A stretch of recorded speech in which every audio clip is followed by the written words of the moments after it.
Hello, brothers. It's your dude, International Passport, here again for yet another classic video with the legendary Mr. Joseph. First and foremost, brothers, can you please hit the like button to support the channel and to support the movement? Please, of course, subscribe to the channel and, of course, hit the Cash App immediately, and, of course, Super Chat and of course join the Patreon for extra exclusive beneficial intel. Okay, brothers, join the Patreon. um I want to say a huge shout out to my subscribers over the past 6-7 years for supporting this powerful movement. I welcome aboard the new subscribers. You're joining a very powerful movement, and we welcome you, sorry, with very open arms. In this stream today, brothers, we're going to break down the brothers' recent trip to Costa Rica. So yesterday I dropped a video, a half-an-hour video, speaking only about the woman there in Costa Rica, which was a great video, great for me as well, and great for you brothers who are going there in the future. But in this stream, I want to speak about his whole trip in general.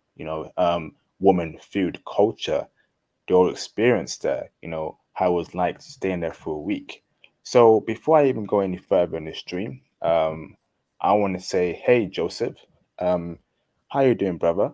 Can you I'm, please? I'm doing great, and thank you for having me on your platform once again. I know it's been a little while since we did a live stream, but through it all, I managed to get through COVID and all sorts of other happy stuff. And the holidays, I managed to get a well-deserved vacation and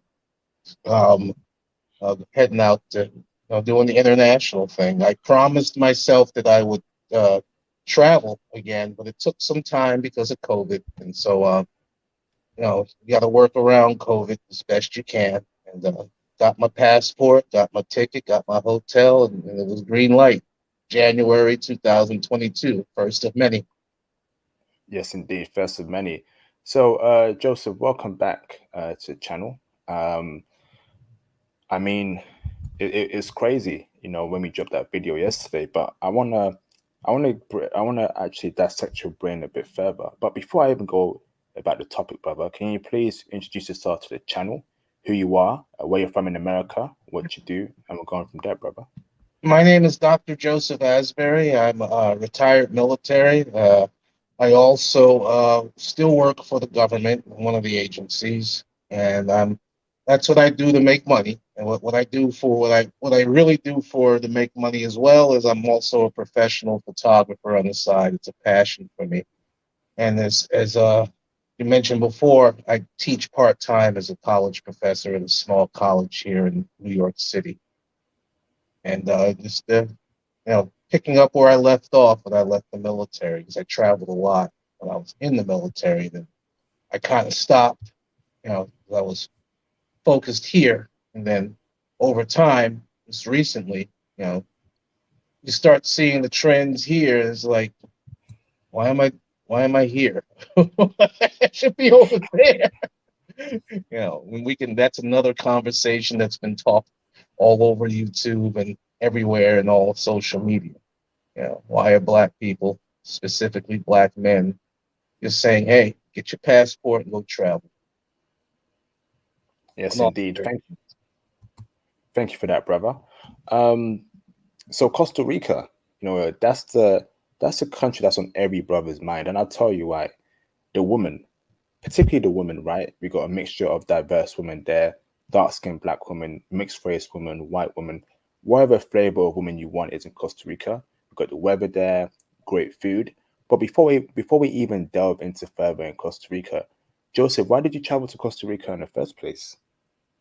well, this goes back about let's see, 2007, 17, 18, 19, 20, 20. This goes back 15 years ago. I was in Iraq. I did 4 combat tours, and then my third combat tour there. Um, I met a gentleman by the name of Mr. Livingston. He would work with one of my sergeants. They were supply guys, so supply people are always cutting deals and stuff like that. And I was just interested in Costa Rica. I just, you read a lot about it, and I heard people talking about it. And every day for at least 210 days, when we all have lunch together or at the dining facility on the base, Mr. Livingston would just talk about Costa Rica and which the thing, and it just melted into me. And then I started buying books on it, and having them sent over to Iraq, buying books halfway through and then reading about it. And then one of the first dating sites, believe it or not, like pen pal type of thing.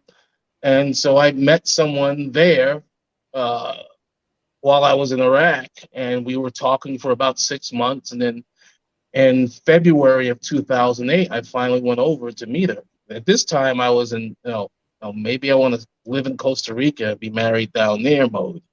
And yeah, but people, places, and things happen.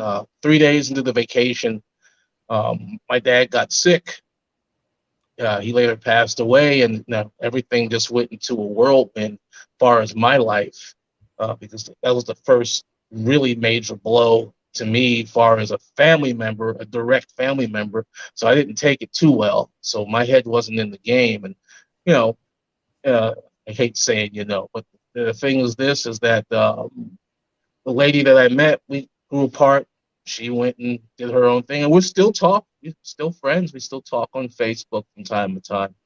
Um, but I was pretty traumatized not to travel again because every time in my military career, when I would travel, because I was in a key leadership position, whenever Asbury went to go have fun, something happened that would put my mind back there, and so that last one was the last straw. Fast forward to about 2019, just recently, 2018, and just like, listen, I got to live. I really got to live and get out and do stuff. And, all the madness you see with people here in the States, I'm not putting up with that. I'm getting older. And so either you're going to do it while you still have the strength to do it, or you're going to be on your deathbed going, I coulda, woulda, shoulda, or passing or trying to talk to some young fella saying, uh, you should have done this, should have done that. And so fast, I just said, I made up my mind. I said, let me renew my passport, get up to speed, drop a couple of pounds and stuff like that. I'm still a big guy, and live, because that's what it's all about. Yes, indeed. Thank you for that, Joseph. Hold on, brother. Shout out to Mr. J Bones for the $99 super sticker. What is up, J Bones? Appreciate you, brother, for supporting the channel as always. Thank you very much, J Bones. I see you, brother. Thank you very much, bro. That's J Bones right there, the brother from New York. Appreciate you, bro. Shout out Fellow to, New of Yorker. course, I'm a New York. fellow New Yorker. I'm in Long Island City. New York, New York, New York. Shout out to Thomas Demahin for the £1.79 super chat. What's up, Thomas, the king of London? We call Thomas out here. Shout out to you, Thomas. Thank you, brother, for the support.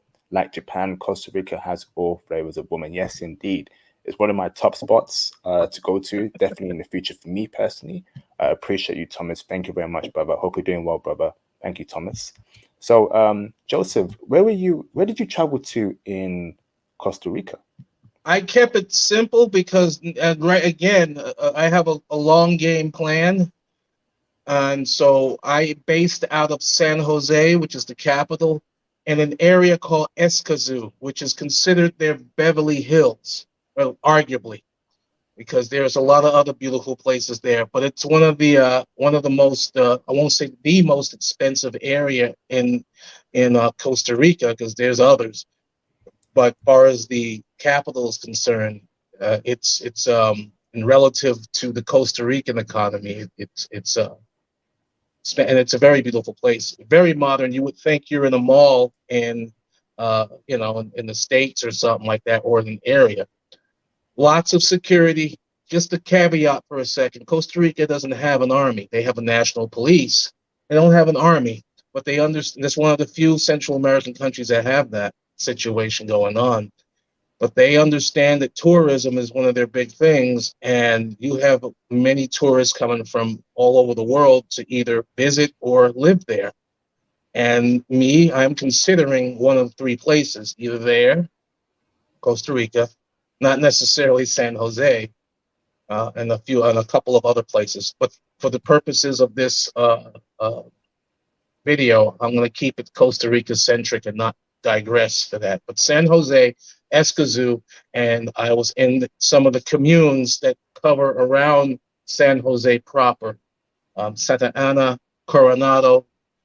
Some of you may have seen pictures of Costa Rica where you see like the mountains and stuff like that with the beautiful clouds and the awesome every night. Oh my God, I get goose pimples. The awesome sunsets. It freaking break your heart when you just watch it. Like, man, people will sit on the side of the road, no joke, right near the airport, and there's this big area, well, cars everywhere. They'll just stay there to watch the sunset, and they orderly leave. So, it. I mean, San Jose is San Jose. It's still a big city, like any big city. It has its pretty stuff and its grimy stuff, but you know, those areas, you see some pretty cool stuff and pretty cool things to do in the area. But I stayed in Escazú. Okay, brother. Fantastic. Accommodation. Was it Airbnb? Was it hotel? I chose to stay in a hotel, but you can do the Airbnb thing. You can do the hostel thing. It depends on your budget. All depends on your budget. You know, I'm a grown man. I don't want to be staying in no hostel. At the same time, if I'm gonna go to Airbnb, hopefully I'm with someone. But I decided again the long game. When I say the long game, because I went there to meet people and check the place out and plus have some fun. I stayed at the Marriott over in Escazú. They have two Marriotts. I understand the Marriott Residence. And then you have the Marriott AC by Marriott. It's one of their hotels, but sponsored by Marriott, all in the same complex area. So you have all sorts of, as you saw in the video, they have all sorts of high-end shopping places as well as restaurants. There's one of the videos with that drink with the bubble on top. That was a French restaurant, and the other one was a sports bar down the street. So there's that whole area.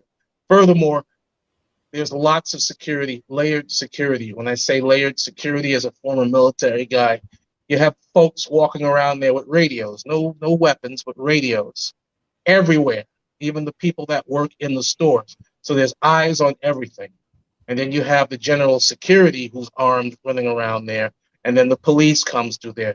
They understand that the safety of the people there is paramount, and they don't want no crazy stuff going on. So it's no joke. Even at night, the area is barricaded off. That's how serious they take it. That. If you had a pot of gold, would you want someone to take it or mess with it? Nope.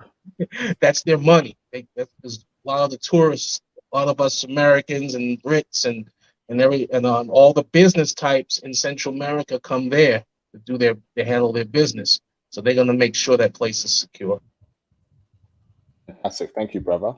Shout out to Your Health Network. Yeah, brother. I'll open up the phone lines in half an hour, 45 minutes from now, and please call in Your Health Network. Shout out to the brother who's out there in Costa Rica. We love to get more intel about Costa Rican women. Can't wait for that. Shout out to you, Your Health Network. I can't wait for that.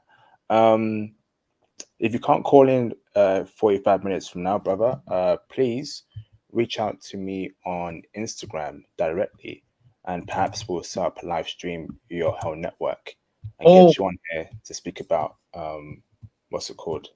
Thingy woman. What was that, Joseph? There's one thing that's very important. If you're flying to anywhere in Central America, and specifically Costa Rica, the COVID situation is a permissive. So it goes from from not so bad to bad, not so bad to bad. The day I left there, it went to like, hey, it's a level. It's really bad. Having said that, people still travel. They do not play. They do not. I say again, when you book your ticket, you have to do the COVID, the health, kind of the health screening thing. They don't play with that. At the airport, in my case, at JFK Airport, before we even boarded the plane, about a half hour early, the gentleman came at the people that check you in. They looked at everybody's health card to make sure that you had it with the little QR code because they checked it off because they didn't want no problems on the other end. You get to the other end, you deplane, you move out. That customs man that's sitting there when he don't even say he don't ask for your passport. Because where's your health card? That's the first thing he asks you for. He scans it, beep, you friends. Then he gets your passport, and then you go about your business. When you go into some of these establishments, they're gonna want your health card. Happened to me twice, and they scan it. So also, when you do that, you have to have in-country insurance. So depending on the length of your trip will depend on how much it is. In my case, I was there 7 days. It was $81. You spend $81 on on dinner, depending on where you're going at. So keep these expenses in mind. This just adds on to the accommodations that you were talking about. Okay, thank you, brother.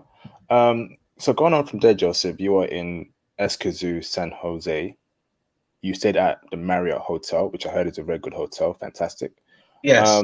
So going on from there, brother, I want to know more about Costa Rica culture, in terms of how different it is from America, the vibe, the peacefulness. Break it down for us, brother, because America sounds like to me it's a jungle, a lot of evilness, a lot of wickedness there, a lot of stress on the average day, brother.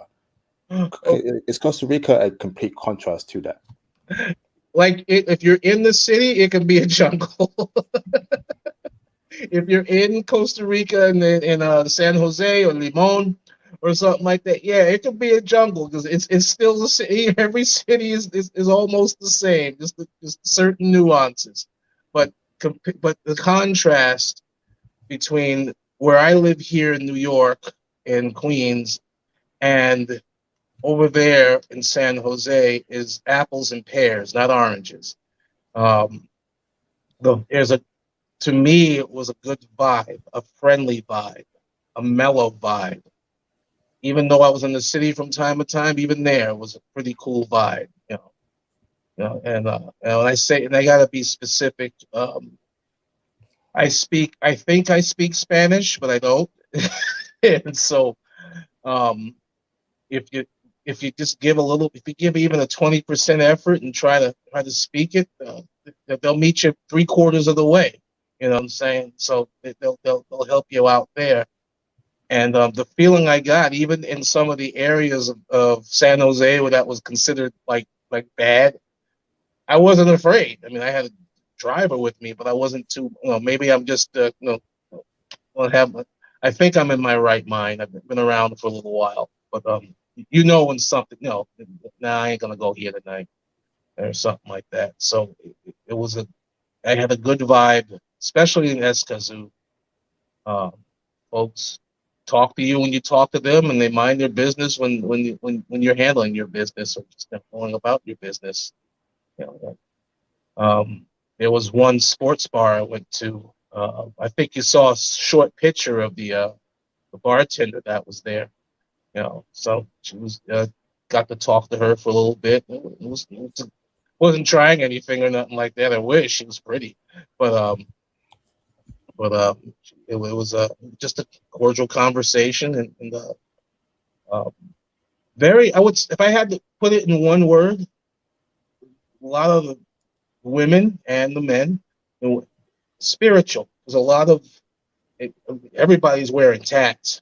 I mean, you see women walking around here with tats on their arm. Hey, hold on, bro. Tattoos. Women wearing tattoos. Is that common? Yeah, it's very common. You'll see them with the younger women, like under 35 or something like that. You ain't gonna see them with the older one. Let's know. What? But why are they wearing tattoos? Hmm? This is a shock. I don't personally, bro. Brother, I don't like women who wear tattoos. To me, it's trashy. Is it permanent Is it permanent tattoos or one of those temporary tattoos? Because I don't deal with tattoos, bro. Some of them went to town, and some of them, some of them had them in places that were invisible. So. What the? Oh dear. Okay. No, there's nothing wrong with that. But I mean, you say that, but when you're, oh dear. tattoos. Yeah. Wow. Wow. Okay. But not all, not all like that. Not all, not all. The ones I ran into. I just had like, you got a tattoo right here, like a little small one right here or something like that, or one right here. One guy had tats everywhere. His whole, minus his face. He was my day driver. Took me to Coronado. It was pretty cool too. Facebook friends. So Okay. Thank you for that, brother. What about the people there? Are they friendly? Are they friendly towards foreigners, particularly American and UK brothers? Or is there some sort of animosity there? 'Cause obviously, I want to be in a country that's friendly, that embraces me as a foreigner, so I can actually immerse myself in the culture. Did you experience any animosity from the locals, brother? the men were about their business. The guys I ran into, because a lot of them were drivers, at least not a lot of them, but the ones I ran into were drivers or doing some type in the service industry or construction or something like that. I do construction photography, and they were about their business, and they'll sit and have an awesome conversation with you. There's a lot of English speaking there, so and for those who don't understand, even the ones that didn't speak much, you meet them halfway, you know, and so or they meet you halfway, and then you understand each other, through hand signals, just pointing or something like that. But I didn't feel any type of animosity. Well, I had one guy. I was standing. It was my fault. I was standing at the walkway where you like usually the walkway where you walk across. If you stand there, that means you're gonna walk across. I was standing there waiting for an Uber. I thought he was the Uber. He wasn't. And so he had some words for me and just moved up. So okay, I'm sorry about that. So that was the only one ever that I've been there twice. So only one time ever someone just gave me an attitude over nothing. So, but Okay, thank you, brother. you can't throw Shout anybody. So Shout out to Mr. Nate Kelly for the £2 cash app. Thank you, Nate Kelly. He says Costa Rica hotspot IP for expats. Yes, indeed. I've heard a lot about it being a hotspot for expats. Brother, did you see expats there in Costa Rica? let me build on that comment. It's a hot spot because of the climate. They don't get the hurricanes or typhoons like the rest of the rest of Central America gets. And furthermore, nobody's going to mess with them because they got every major power in their pocket because they got their citizens there. And so, like for example, when Nicaragua up north starts acting up, like that's this, this belongs to us, and this part. All they do is go talk to the Americans and the Brits and say, "Listen, you all need to talk to talk to Nicaragua because they're acting a fool up here. It's Christmas." And so, we lean on them a little bit, and they knock it off, and life, all's good in life. You know, so because there's a lot of expats out there that's spending serious money living there for the rest of their lives, or just conducting business down there for Chuck Norris lived down the street from the hotel. You know, Is some that of the martial arts player, the martial arts guy, right? Damn. yeah, Chuck Norris. He has his house, his dojo, all that type of stuff. He lives in Escazú. Retired businessman. One I met, the one I met, there's a retired. We were at the hotel pictures. I saw you. He was when I was taking that video. He was sitting on the other side of the bar, just laughing at me, like laughing, but just just nodding his head. And I just started talking with him and got smart on the place, and where to go, what to do, things like that. The bottom line, if you're going down there for the first time, have your business cards or your QR code on your phone or something like that, and you see some other Americans or some other Brits down there, they ain't just there to, no, they ain't Pookie and Ray Ray and stuff. You're gonna meet some folks who are probably moving down there or have businesses down there or know people down there or who are smarter than you down there about down there. Hey, I've been down here 18 times. 18 2. 18 2. So guess what? They know the place, and you get to know them.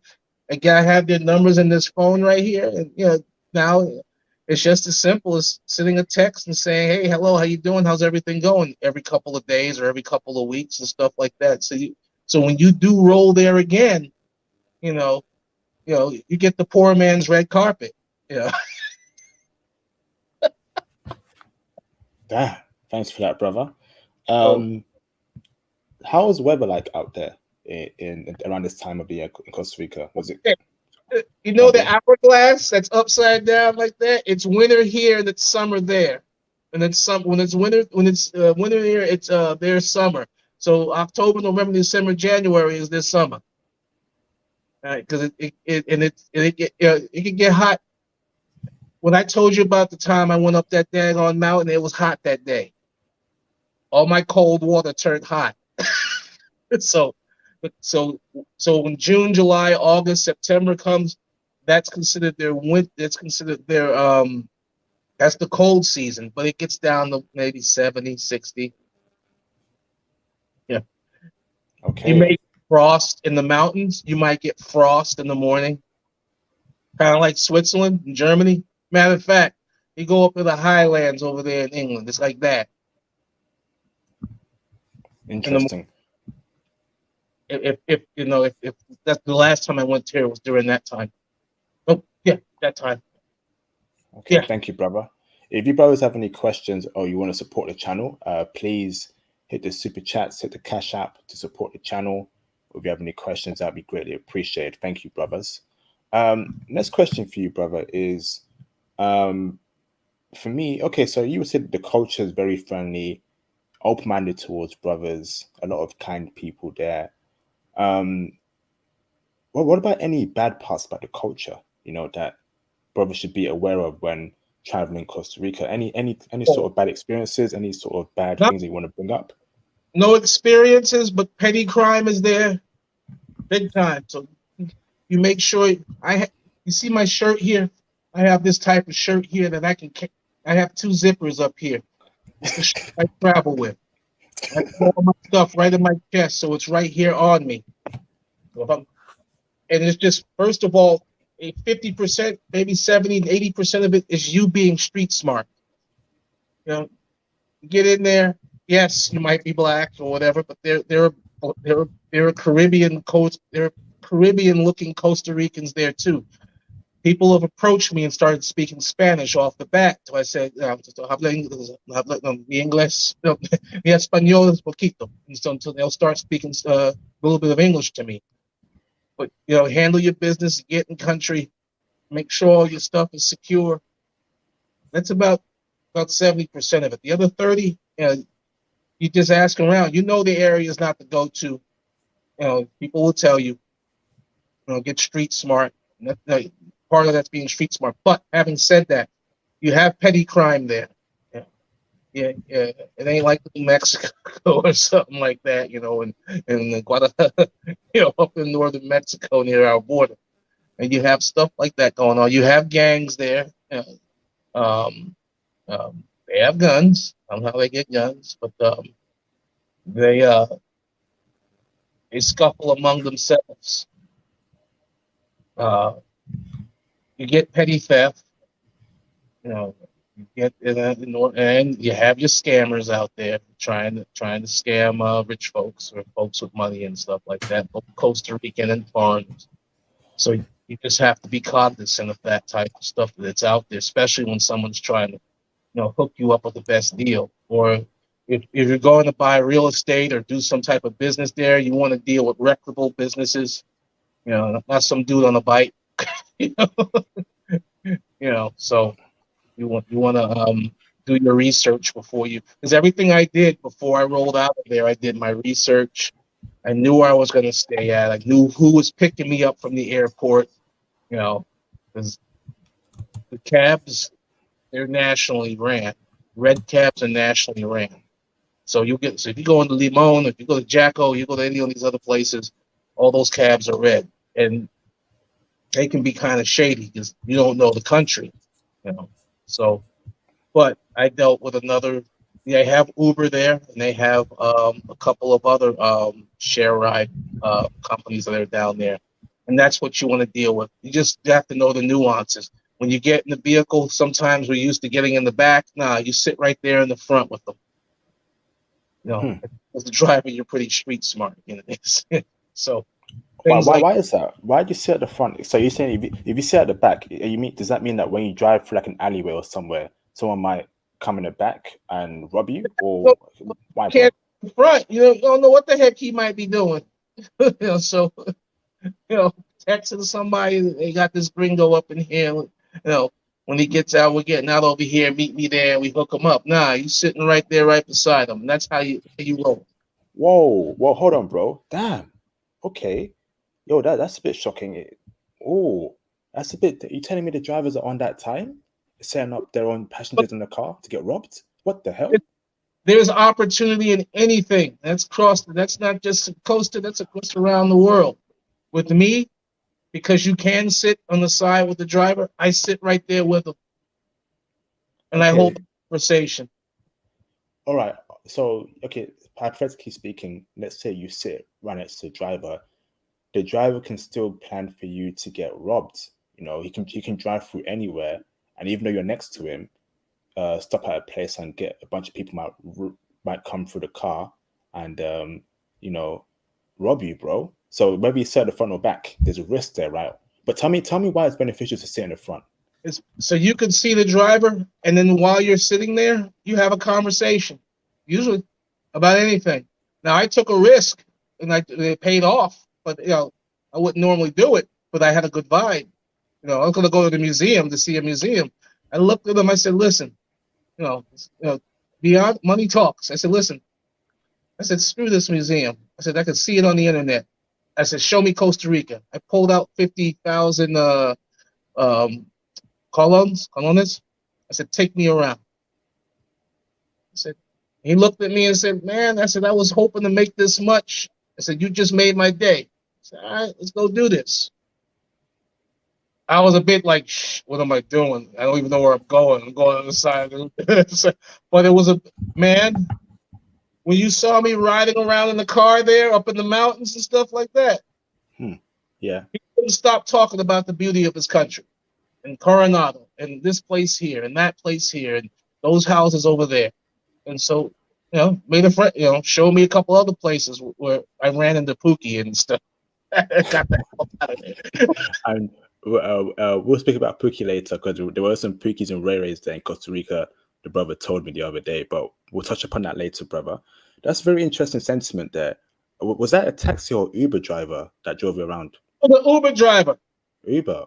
Okay. Interesting. But even with Uber, I'm pretty sure they have some safety mechanisms in place. But big time, they have safety mechanisms. But again, you start getting, like here in New York, you're coming out of International and you see some dude with a van. Hey, you need a ride to this way? Hell no. I ride yellow cab. Nah, because you know what I'm saying? No. So don't take rides from strangers. Take rides from. But for me, I don't ride red cab. No, unless if I'm with someone like who's a local and they know the drill. Most of them they take Uber. They don't mess with the red cabs as much. Okay, thank you, brother. I want to move on to okay. Is there any other bad points you want to point out about Costa Rica, or is that it? No, and when I go there again, I'll have some more points because I'll be going there for something different, to see something different. But the bottom line again, and I'll just reiterate, either it's Costa Rica or whatever country, guys, please get your passport. Get your passport. Keep your nose clean. Don't pay your child support or whatever you got to do. Don't get yourself in trouble. Your passport is gold because it'll open your mind up to so much.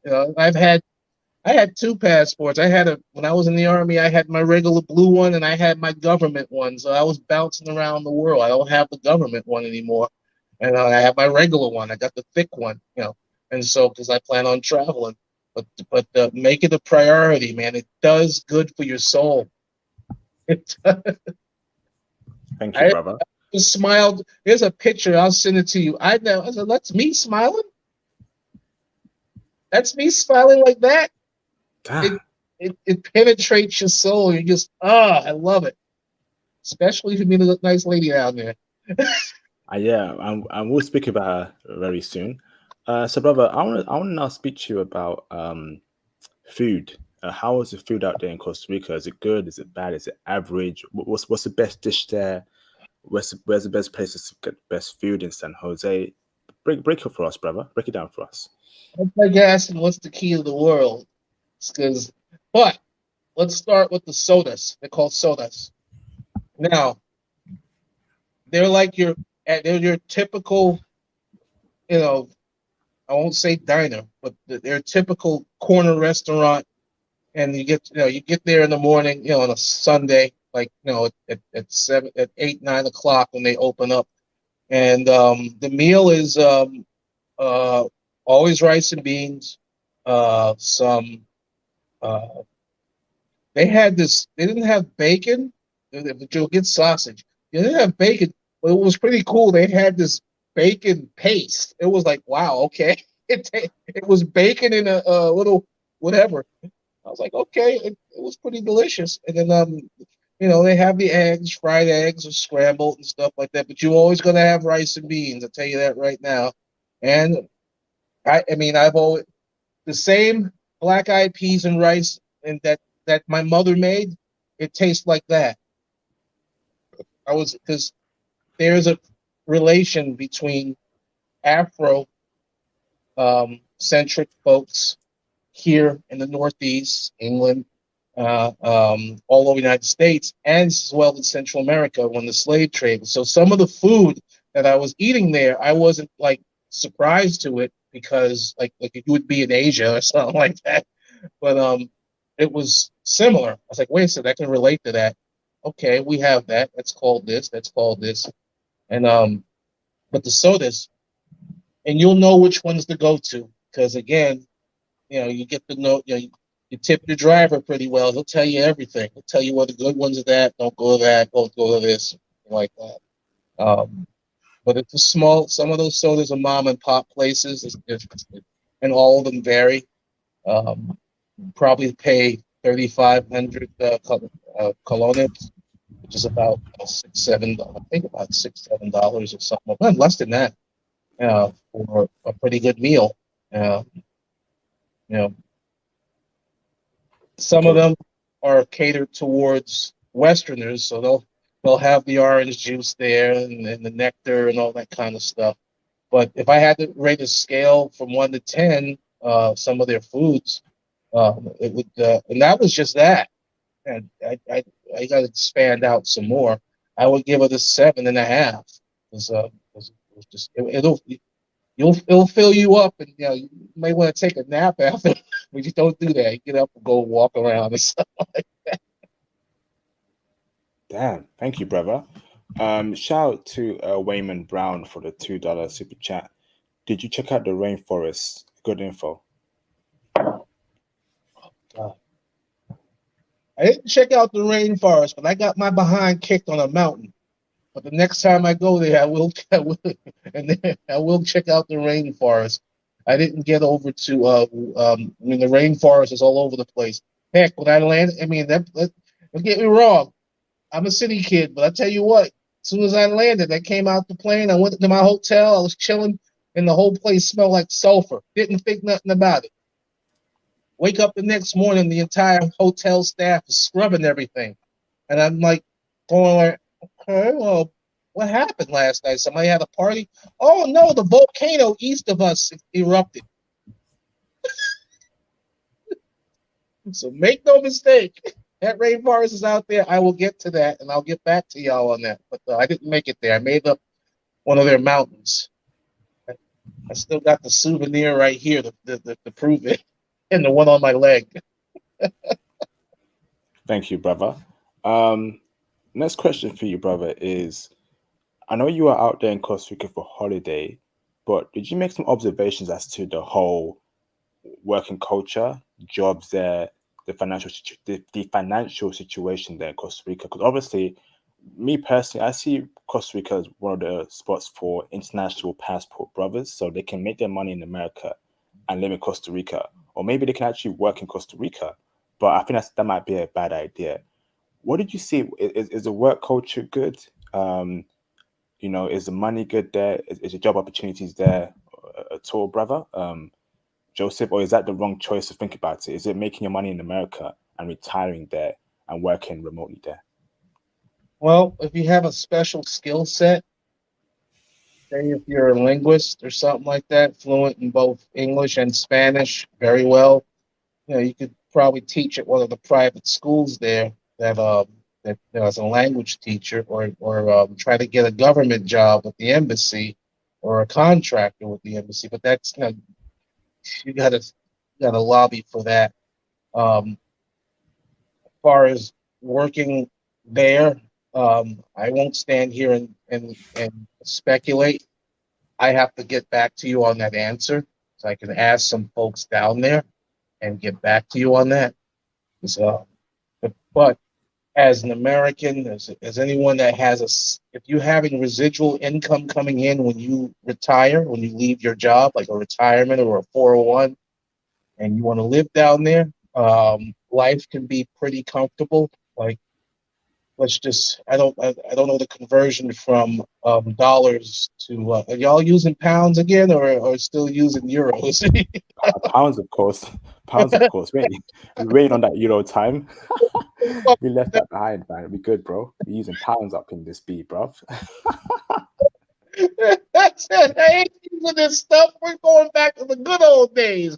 But anyway, if you were getting an apartment or something like that out there, you probably pay. I mean, I saw some apartments for 800 a month. So if you're bringing in, 2-3 thousand a month as a retirement, paying 800 a month, companies included, um, you can actually hopefully save money. Now that depends on what you want to do. If you want to go out and party and stuff like that, you're gonna go broke. I'll tell you that now.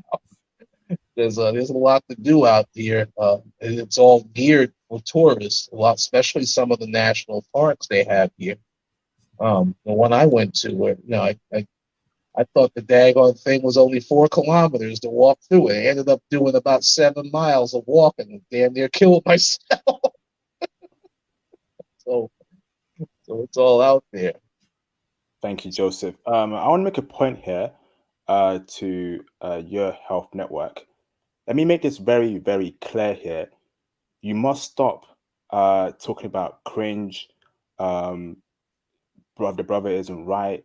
The brother is wrong, whatever. Or I might have to just lay down that banhammer. Be respectful, brother.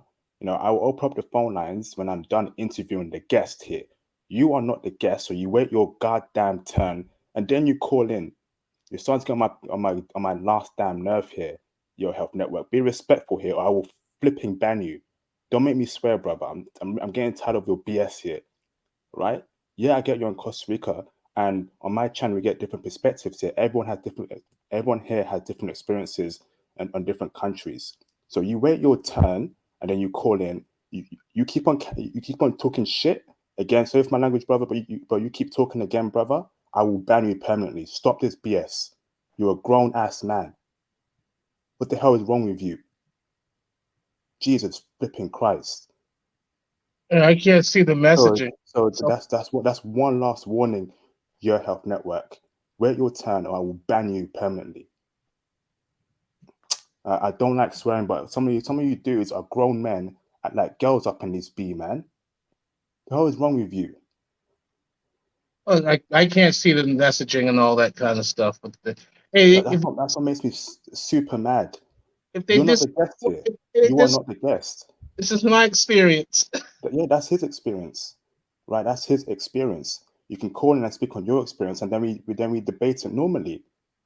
You know, case in point, the France experience. A brother didn't have a good experience in France, but another brother had a great experience in France. So people have different experiences in different countries. So you wait your turn, and that's it. One more stupid comment, I'm banning you permanently because you're going too far in this. Let's carry on, brother. So now let's move on to woman, brother. About Costa Rican woman. Whew. So yesterday in that video that we dropped, that chica that you were with, let's speak about her, bro. Where did you meet her?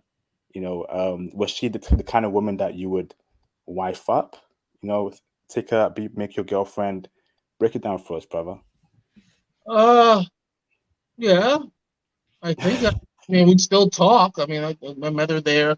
I met her, but didn't know her at first. She was at the hotel hanging out with some of her friends, and then and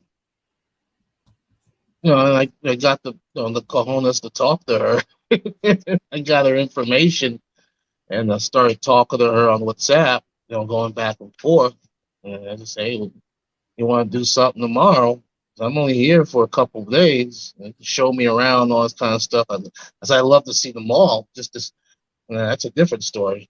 And we hung out and just sat around, got to know each other, and joked around and all that kind of stuff. I don't joke around, but just enjoying the night. Just one thing leads to another, and you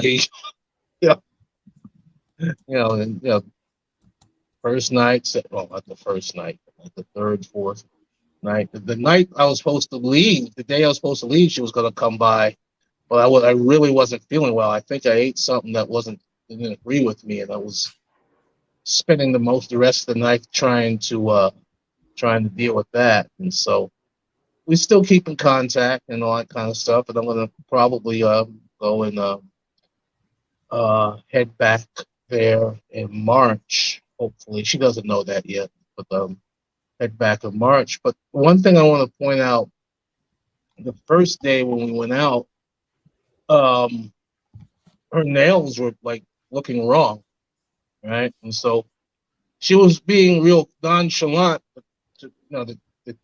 for not me to see it. So I didn't say anything. I didn't care. The next day when we went out, I said, "Hey, listen." I said, "Let's go to the mall. We go by the manic." She says, "I'm already on it." I said, "I got you, babe. I'm already on it." And so I was wrong tonight. My nails weren't looking right. I said, "Whoa!" I said, "You're 10 feet ahead of me." So she got herself squared away again, and she just went out and but very feminine, very pretty, very I won't say inspirational yet, because I gotta know her some more. But she has a couple of daughters from a previous relationship, but just as a person, a really nice, really, really, really charming person to be around, and a lot better than what I've seen here in years. Let me ask this, Joseph. Where did you meet her? Did you cold approach her? Did she cold approach you? I think you mentioned that, yeah. And go on, Listen, bro. you just gotta take a couple of breaths. It ain't like here where they'll sit and laugh you off your table and stuff like that. But and I mean, I cold approach. Just like um, I was looking at. She has a small tattoo. I was looking at that, and I just nodded my head, and she smiled back, and then went and continued putting alcohol in my body and all that kind of stuff, and then not too much, and then I just went back and started talking about anything. I was trying to say something in Spanish, and then she started laughing and stuff. And this is crazy, brother. So, what did you speak? So, what was your approach? Did you go up to her? Hey, you look good. You dress nice. What was the icebreaker, bro? Messed up. I was trying to speak Spanish. I was like, "Excusa me, por favor." I said, "Oh fuck, excuse my language." It's just like Hey, she just started laughing. I said in English. I said, "I gotta." I said, "Was it my habla inglés? Habla español poquito."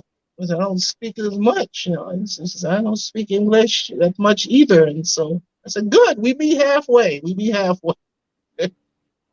you know, damn. and just start talking. And it was the same. I didn't use the same. There's another picture in there of two other persons I met. A very lovely blonde woman and a very lovely long-haired black haired woman. I was, I just kept looking over there and looking at them, and they're gonna eventually smile at you. They're gonna give you the, and then you gotta take, take a couple of breaths and go. I walked over there and started talking to them. The right time when one goes to the bathroom and there's only one sitting there, and that's when you go and start.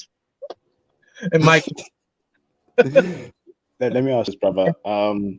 divide and conquer. What kind of woman, the women that in Costa Rica, right? Were they good looking? The average woman, like drop dead gorgeous, or on average, eights, nines, sevens. Were they good looking? Did you see a lot of good looking Costa Rican women, right, across all races? I mean, it's a mixed barrel. I mean, you get some that were nines, tens, and then you have some that that you gotta take a whole bunch of shots and stuff.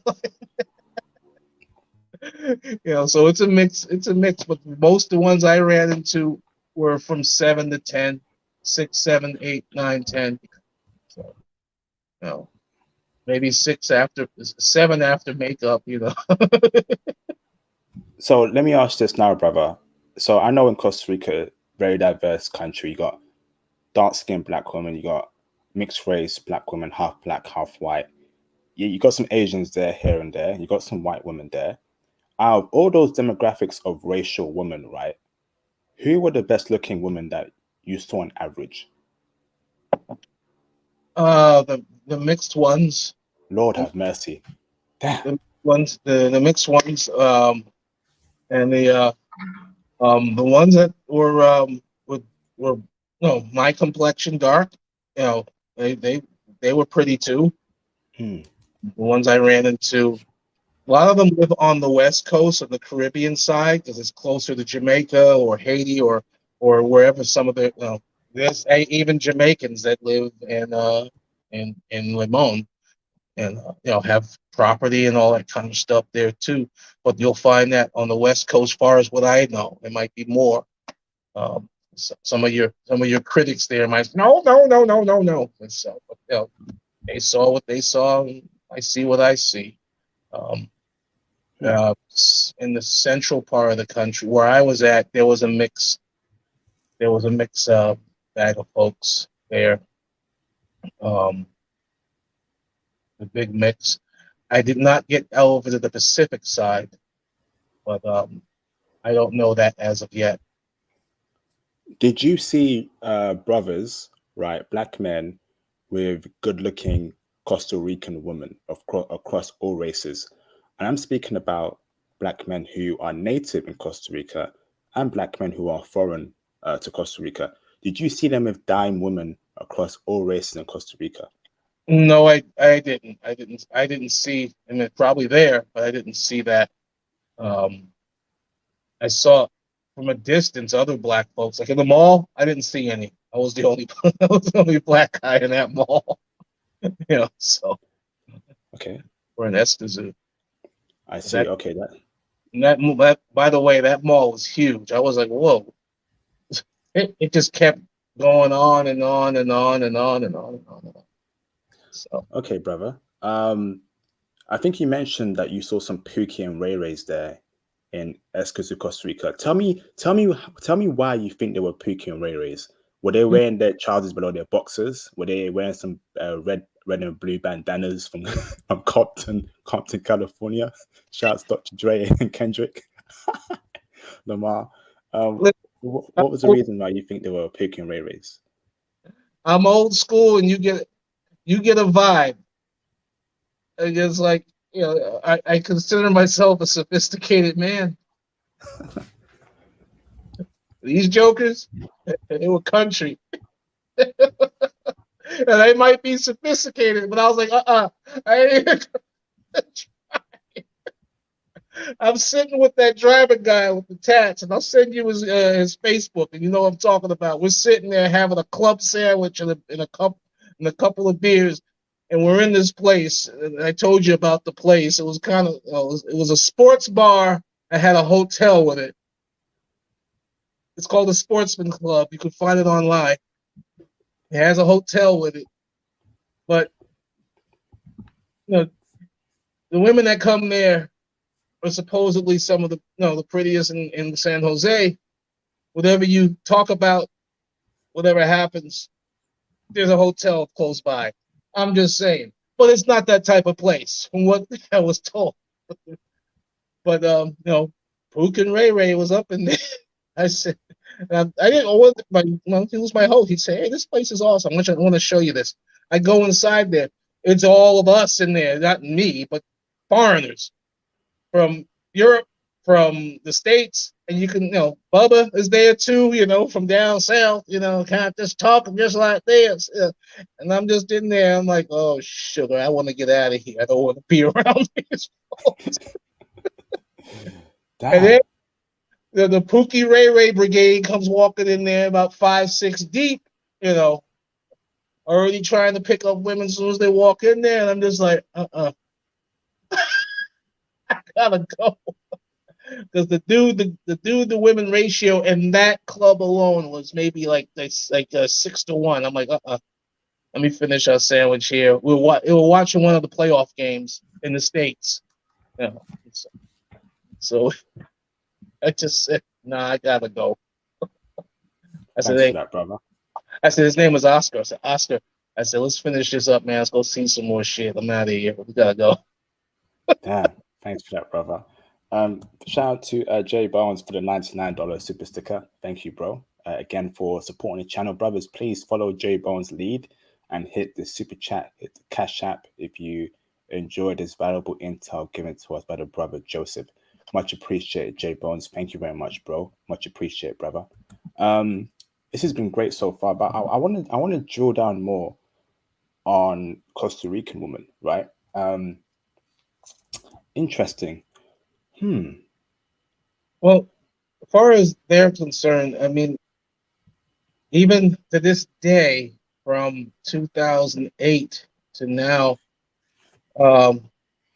just very feminine, very supporting. At least the ones I've met, are very feminine, very supporting. Some of them just great conversationalists. Have a good conversation with them. They understand that you're a man. So,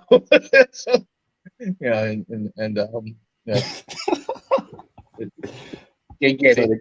They got to get down, yeah. They're not going to play the blissful ignorance, Get down. Yes. Why is he one of the really? Get down for Carry on, Joseph. It's subtle. At least in my case, it was. Because I don't run up on people hard. I'm pretty subtle about stuff. So they'll play it back with you and stuff like that. So, but just be respectful and respectful with you. I met some of the hostess and the staff in the hotel. Like I was telling you before, they were FBI. Even the cleaning lady. I was like, every time she came to clean my room, I give her tip up front. I said, I gotta go. I can't stay in this room with you. Damn, get down for Let me ask this, brother. I think you mentioned even the cleaner that was cleaning your room. She was a dime. She said she was brown skin, right? She was mixed race, right? And she was a dime. She had a couple of tats in her. There wasn't no crazy stuff like that, But she had a couple. She had like other over here, a couple of tats and stuff like that. And she was in a garb with the hair up, but she had these hazel eyes, and I was just like, "Oh Lord!" I said, "I got to go. I got things to do." She goes, "No."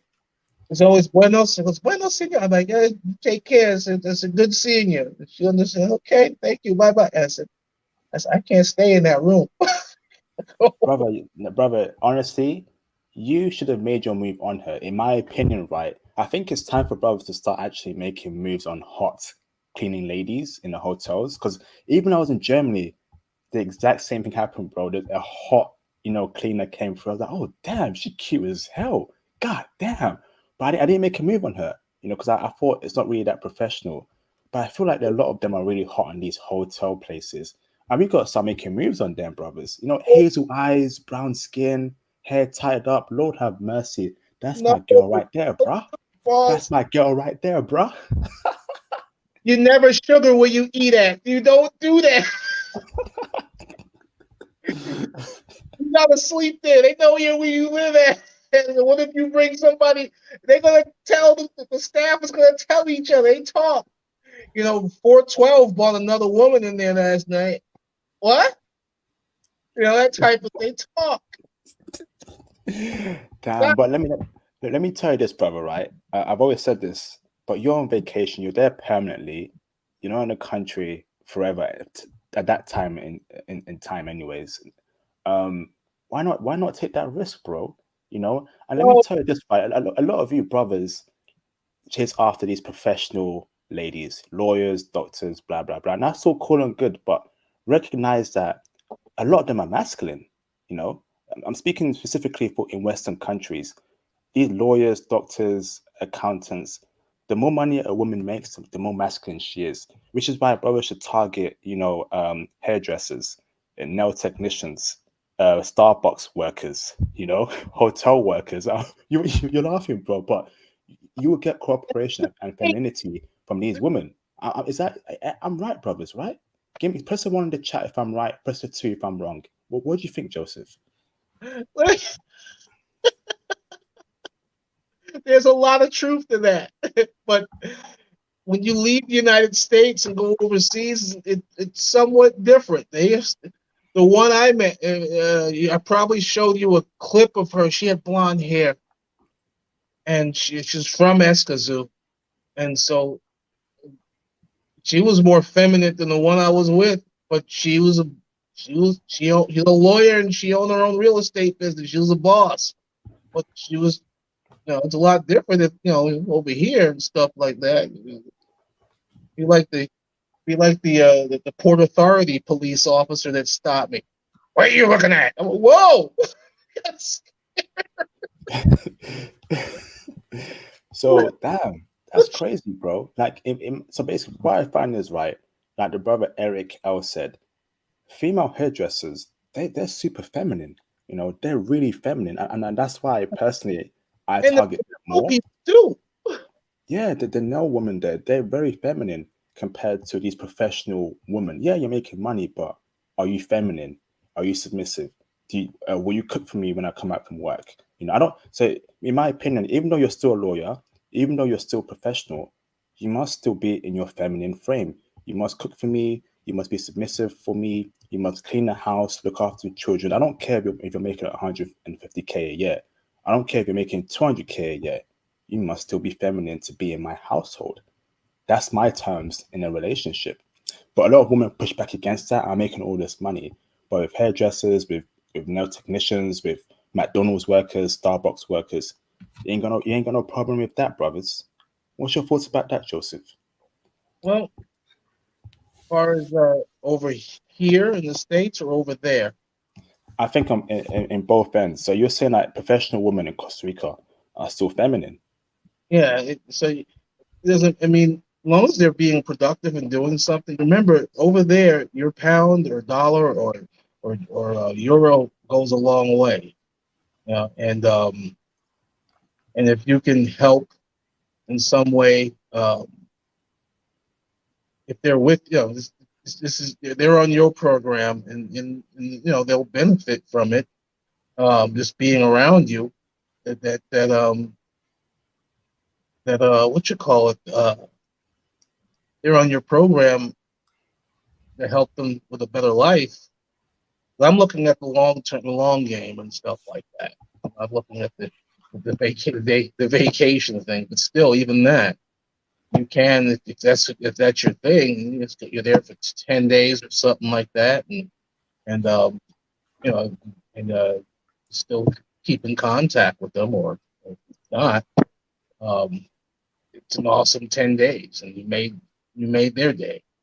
I tend to keep in contact with the people that I really like, regardless. Maybe that's one of my flaws. Sometimes I cut people off. I've done that. Learned to do that. You know, and that's here. There's a lot of things happen over the last several months. I finally just like emptied my phone. I'm like, I'm not. If I want to go see somebody and go hang out, I'll go overseas. You know, and just to caveat some more, I went out to a club I usually go to from time to time when I was going to clubs a lot years ago. I went there and I spent about $400 on drinks and stuff like that. And I walked out of there feeling I cheated myself because I said I could have bought a plane ticket with that. That's how much I'm committed to go save myself and go overseas and find better happiness there. So I mean, there's bad people everywhere. It's just that's just the world and stuff like that. But you can if you're street smart, if you do your research before you go to a country and you listen to shows just like this, so hit the likes like he's been telling you, you'll start to learn more. Um, Start to get more knowledge and things like that, and go out and hopefully do something good or find someone good for you. I sure did. Not once, but thrice. Yeah. Yes, indeed. Thank you, brother. Shout out to Ro Harris for the $5 super sticker. Actually, thank you, brother, for supporting the channel. Much appreciated, Ro Harris. Thank you, bro. I've been waiting all week to talk to you. Bro, I mean, the floor is yours, brother. Is there anything else you want to add on in terms of women, in terms of any other thing, good things, bad things about Costa Rica? Break it down for us, brother. Yeah, you have to I nearly missed my flight because the driver thought I was inbound instead of outbound. That's how busy they are. Couple of things to point out. Again, be street smart before you get there. If you're not street smart, learn to be street smart. How do you learn to be street smart? Ask questions, research. So when you do your intel, or G2, we used to say in the Army, get as much knowledge about the area you're going to. I got as much knowledge. That hotel, I knew the hotel before I walked in there. I knew the area that I was going to walk. I knew the driver's name that was supposedly picking me up, and he did from the airport. Knew all that type of stuff, and it was second nature. That because I lived this type of life in the military. You don't go down there flashing and all that kind of stuff, like Pook does. Don't get down there, go about your business, um, make contacts. I was patting for my wallet because I wanted to show you, hey, this is real. I got the cards right here. It's a text, a phone call away. The thing down there at the time is that COVID is running rampant throughout there, and it hurt their economy. It hurt a lot of folks down there because a lot of the businesses are small businesses, mom and pop. So now the government comes down and says you can't do this, this, and this, and so it hurts them. And so it's kind of ambiguous right now. They just had some elections here not too recently. I'm not sure who won, but that was supposed to be a big thing right there. You saw what happened in Venezuela when Chavez took over, or rather his successor took over. So it can go both ways, but I don't think it will there in Costa because there are so many expats right there, and who bring in a lot of commerce, revenue type of things with the tourism. So that's the larger picture. As far as the you and me picture thing there, watch for the crime, avoid the areas that are bad, because they're there. Petty theft is rampant over there. So just be cool about that type of stuff. But on the flip side, do your planning, get down there. Bottom line, larger picture, get your passport. Just get your passport and travel. Just pick a. Yeah. Even if you go across the border to Canada, if they let you in now, go travel. Go up to the north into Canada and see that area. It looks like France and Montreal. It looks like England and Toronto. You wouldn't believe it. If you're in the Western Hemisphere here in North America, get out of the States or get out of Britain or wherever you're at as a black man. We'll travel the world. They love us. Yes, indeed. Thank you very much, Joseph. We could have went more about the woman, but me and Joseph did a separate interview for that. So here's a video regarding if you want to know more about Costa Rican women. So after this stream, click on this link over here and go and watch that video. Very informative. We saw Joseph having a great time in Costa Rica with a great woman. So go and watch that video. She's the one. I mean, She's cute.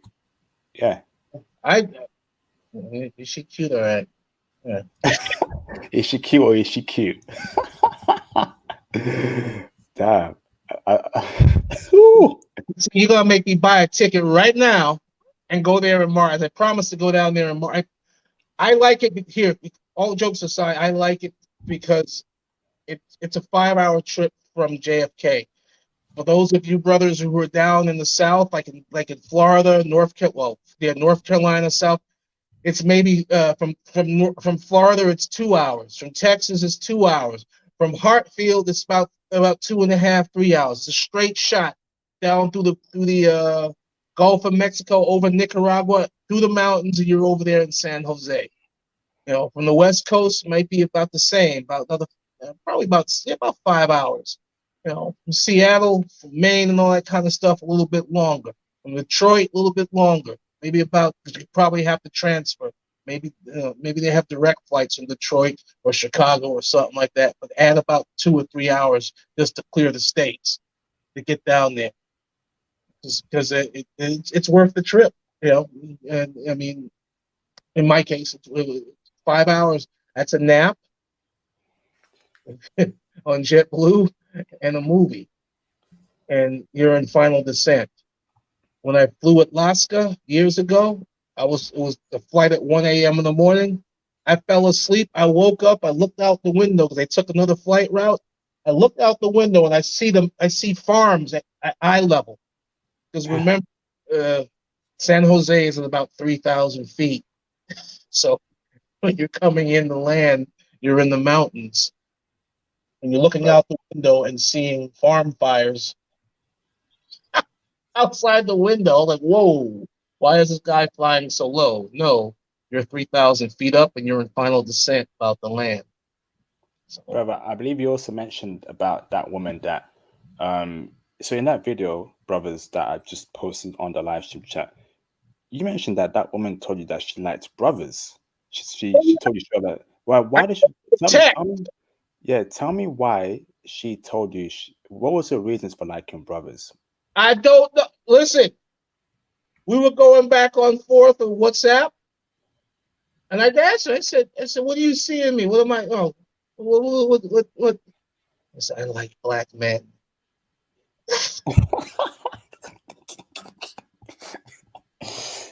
Damn.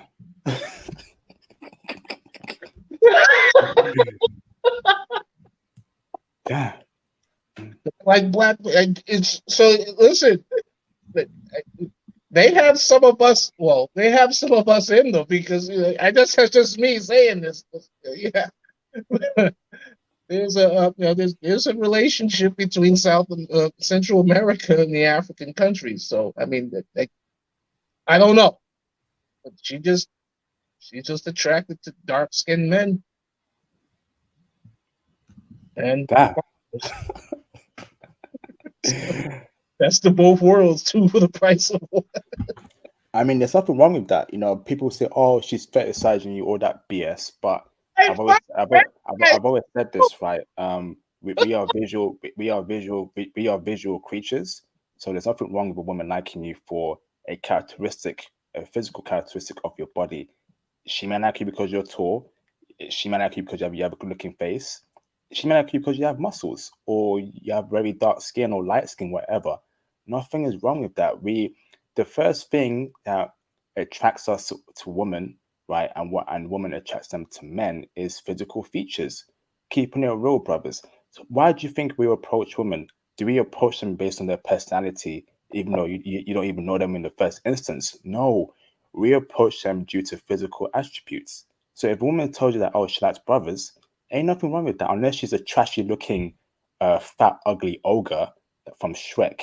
We don't want that at all, right? But if she's slim, thick, if she's skinny, good looking woman, young, and she likes brothers, ain't nothing wrong with that, brothers. Ain't nothing wrong with that, brothers. You know, a lot of brothers need to embrace that because women just love it. Hey, you're making me laugh, Joseph, man. Women You just want know, to get gone, brother. I'm 51 and she's 35, I think. Yeah, 35. So, listen, and I purposely didn't. So let me talk with her because I want to talk to a woman that's younger because they'll tire you out. They want to do all sorts of stuff. So I was Yeah. just saying, but still, the limits the sky for some people, and the sky is the limit for others. It's just your mindset when you decide to. May it be Costa Rica, may it be Thailand or Philippines or even I don't think no one going to be visiting in the Eastern European countries for a while. A little bit of a problem over there. Oh dear. World War Three might pop off there, but let's keep it PG. In a couple Robert, of days. so let me add on to this as well. Like, you don't see white boys complaining about, oh, Asian women like me because I'm a white man, I'm a white boy, blah blah blah. They embrace that. We see a lot of white men and Asian woman couples. A lot of these Asian women are dating that man because he's white. Keeping it real, she's only dating him because he's white, and she fetishizes white boys, right? Ain't no white boy complaining about that. They're getting the cookies, they're smashing, they're enjoying it, they're having a great time. Time for brothers to embrace that as well. Women will like you because you're black. That's life. Women will like you because you are black. Speak on that, Joseph. You bring up a very good point. Years ago, I have a friend now. She's in the army still, and she's Ecuadorian, and she was telling me the story about a friend who married an American, a gringo. This guy was the biggest trailer trash that you ever seen. Damn. Listen, no, check it there, beer. I mean, like trailer park, 18 cars in front of the trailer, busted, broken down. In her mind, he was a trophy. Yep. He was white. Yep. Facts. You know? She said it straight up to her, and it Damn. just blew my mind. So there's many factors out there why they think the way they do about black men or white men. Um, there's many factors. And you said one, I've said one. There's probably 1,000 more. Some come from religion, believe it or not. White was seen as purity. The missionaries that came over and taught Christianity at all, But and right now, Joseph, the times have changed right now. Black is seen as beautiful, black is seen as king. And these women, they want that cookie. They want that beautiful black, brown, gold. They want that from brothers. And brothers need to embrace that. Brothers should embrace it. If a woman dates you because you're from England, because you're American, because you're a black American man, then yeah, embrace it. they go Embrace break that. If you're from the States or England or Germany for that matter, when I was in I call it the Pookie bar. When I was in there was one German guy. You see the look like, okay, this guy's from Germany or one of the other countries from around there, from Austria or probably Germany. You know, but yeah, you're totally right on that. And they'll I mean, it. Pardon me. for you Yeah, guys, 20s and 30s, this is a good time for y'all to travel. it's a good time. And keeping it real, brothers, when you go to Japan, when you go to Costa Rica, when you go to Canada, when you go to Colombia, whatever, Russia, women are only going to like you because you're black. Are you going to get mad at that? No, you embrace it. If she likes you because of how you look, that's a good thing. Physical attraction is the gateway to a relationship. If there's no physical attraction, that relationship will not work out. A relationship is not built on personalities, it's based on how you physically attract each other first. Then personality comes afterwards. If I'm not attracted to a female right now, right, I wouldn't date her. I would date a woman that I'm attracted to. That's how life works. Thank you, Joseph. Shout out to Gail at night. What's up, Gail? For the $3 super sticker. How you doing, Gail at night? That's a sister right there. Calling Gail. Gail is a very solid person, great woman, understands what brothers goes through in this space. I respect her a lot. Shout out to Gail. I see she was at a Zoom in Thailand stream the other day. Thank you, Gail. I hope you call in, sister. And also, Gail, let's speak one-on-one on Instagram as well, Gail. She's a very good sister. Appreciate you, Girl at night. Thank you. Much appreciated, sister. Yeah, so that's the gospel right there for me and Joseph. Um, yeah, should we open up the phone lines, brother? Get your passports, guys. Get them. Just travel, Just travel, you know? travel. Just sitting. I mean, let's break down. I mean, just caveat for a second. As far as dollars and cents or pounds and cents, my ticket cost me about 300 and change round trip with the extra. No, JetBlue. They don't have first class. At least that plane didn't have first class. The ones that go, like, for whatever reason, they're international. For ones that go to England, they have a different type of class of planes. But most of them fly the ones that go that hop over the small pond, the Mediterranean, the Airbus 350. And, so you get the area that has the extra leg room. That's like their quasi first class. And I bought too much luggage. I should have just. I got to get a smaller bag. Um, a lot of the clothes I didn't wear. And so that's a lesson learned there. Just bring less so you can get on the plane. And when you get off the plane, you move out and handle your business instead of waiting for your stuff at the baggage. The hotel for 7 days was $1,150. I paid it up front. So the only thing I had to do was pay incidentals. And I didn't eat that much. I mean, I ate stuff there, but I would go out and get stuff instead of eating at the hotel because it can add up if you had breakfast every single day or something like that. I maybe had breakfast 3 times I was there, and then Uber and all that kind of stuff. Not very expensive, not very expensive at all relative to the Costa Rican currency, and the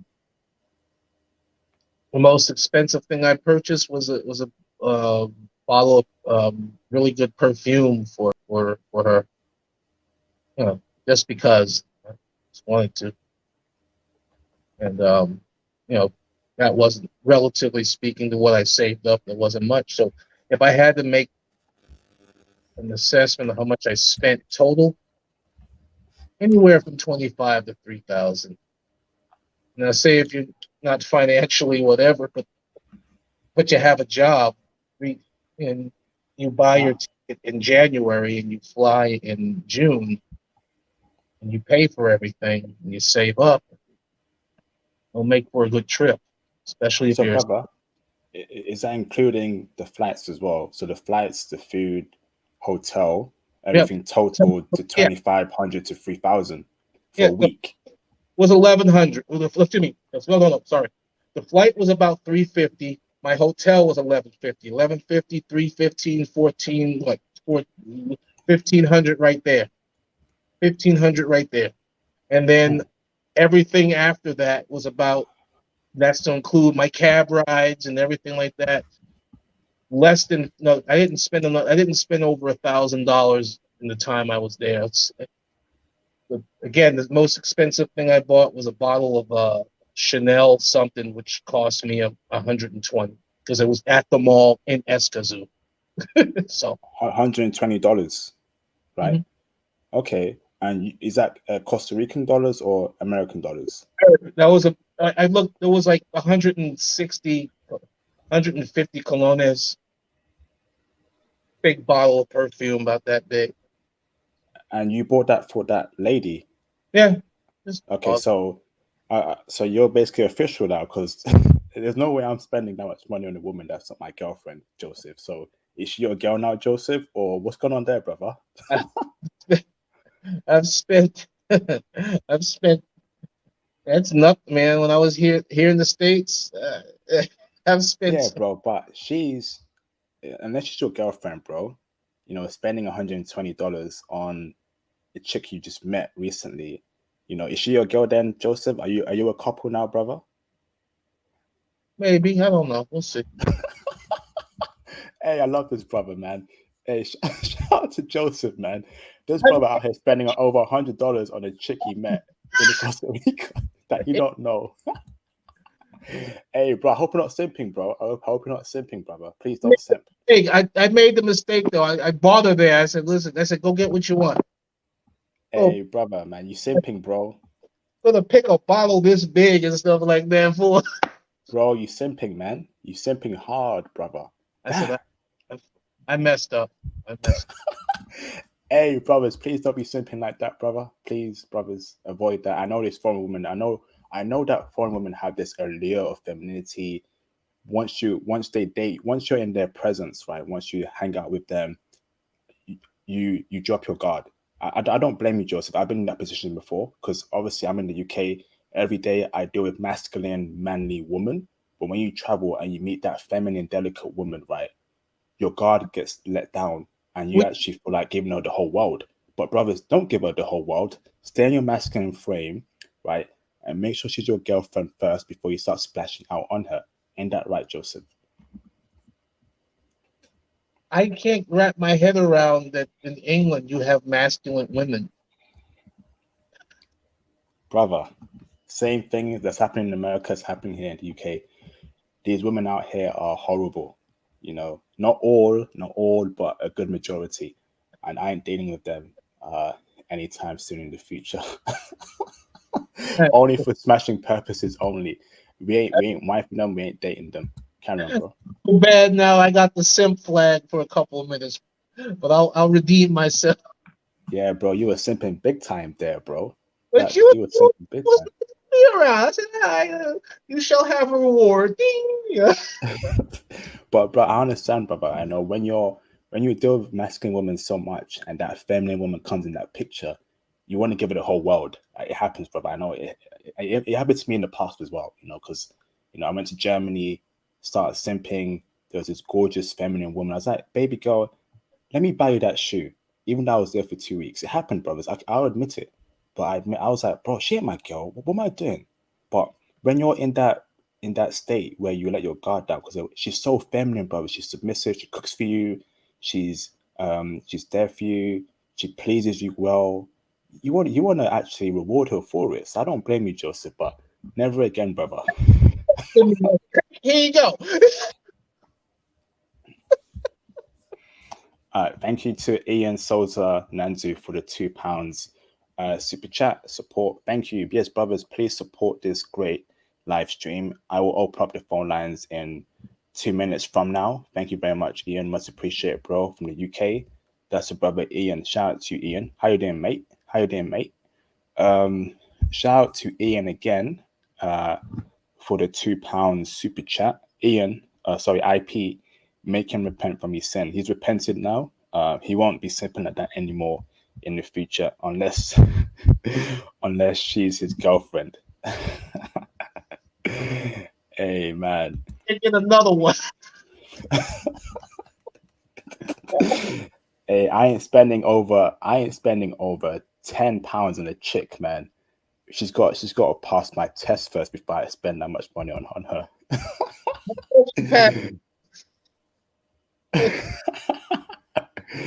Oh gosh, man. Hey, I might cut this out, man. Put on the channel, man. Man spending $120. That's crazy, man. Hey, you're a legend. You're a legend.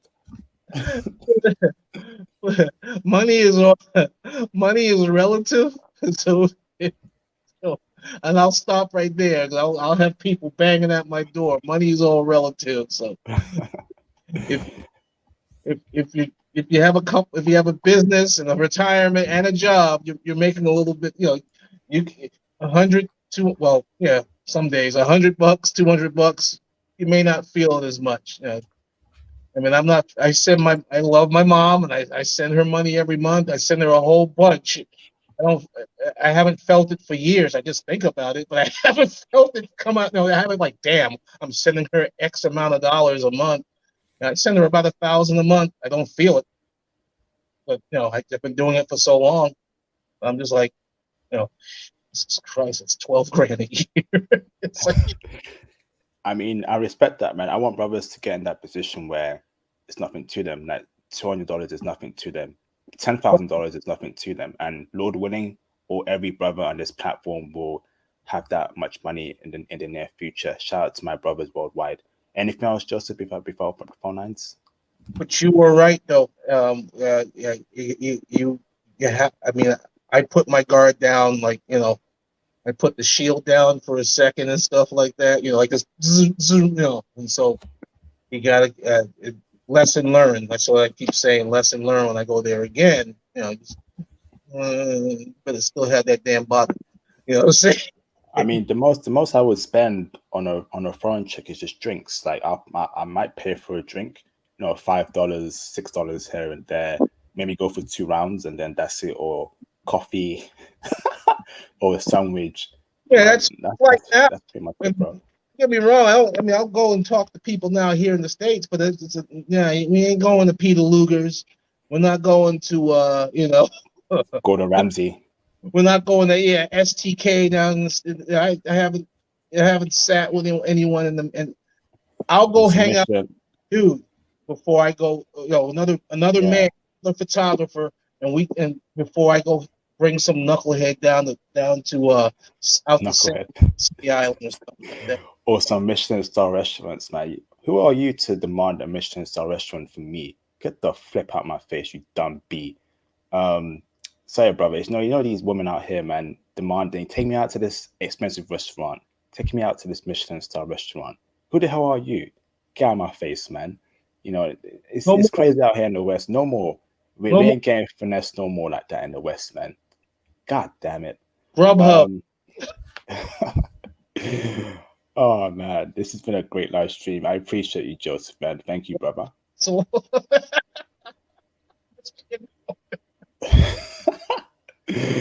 All right, let me open up the phone lines.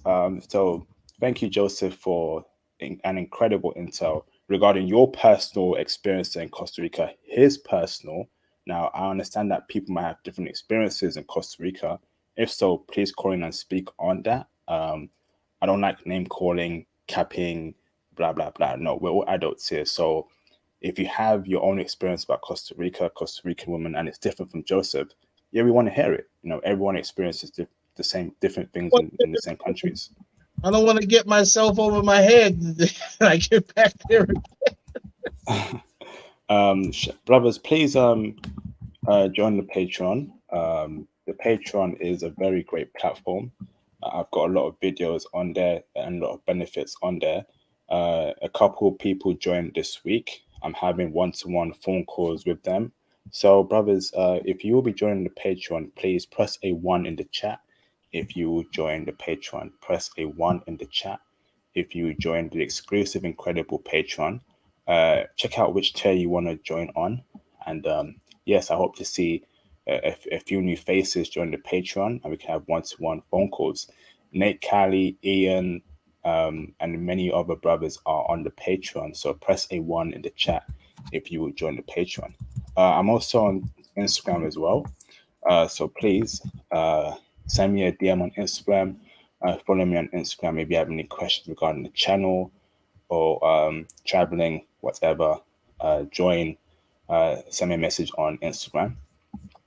I'm also on Twitter as well, brothers. So if you want updates on the channel and if you want to get in touch with me, send me a DM on Instagram, on Twitter, and follow me on Twitter as well for updates on the channel.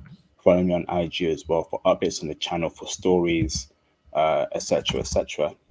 If you want to join the Facebook group where you will find a bunch of high-value males, including Joseph in the Facebook group, send your requests through here on the Facebook group. But please bear in mind that you must be a part of the Patreon to be accepted in the Facebook group. And once you're accepted in the Facebook group, you will then be invited to our high value male exclusive secret Discord server. Here's my Cash App, brothers. That's open 24/7. So feel free to donate to the channel anytime you want to, brothers. That'd be much appreciated. Thank you. And if you're new to the channel, make sure you subscribe. And when you do subscribe, press notification bell to all notifications and all alerts so you never miss a live stream, upload or post all up there on the channel on YouTube. Okay, brothers. I'm just, Um, I'm just like the reading video. stuff. That's all. No worries, brother. Like the video, brothers. Like it. Um, if you have any questions right now, you must Cash App or super chat your questions. If not, call in to ask Joseph any questions. Okay, brothers, that's the rules for the live stream Q&A. Again, the Patreon is here, brothers. Press a 1 in the chat if you will be joining the Patreon. Press a 1 in the chat if you will be joining the Patreon. As John Thomas has just said, join International Passport's Patreon at that website over there for exclusive videos, career travel advice, and Discord Facebook groups. There's a lot of benefits on there. So press a 1 in the chat if you'll be joining the Patreon. Thank you very much. Are you ready, Joseph? Yeah, it's one person wrote Costa Rica is expensive. Hey, they're right. It can be, depending on what you do and where you go. So Joseph, for people to for you to answer questions, you have to Cash App with super chat first, and they must call in, Joseph. Okay, thank you, brother. Do you want to get some water, or are you ready to go? I'm ready to go. Okay, let's do this. So, brothers, let's have a very peaceful discussion. Call in right now, brothers. Call in. That's a StreamYard link. Let me pin it. Um, let me pin it.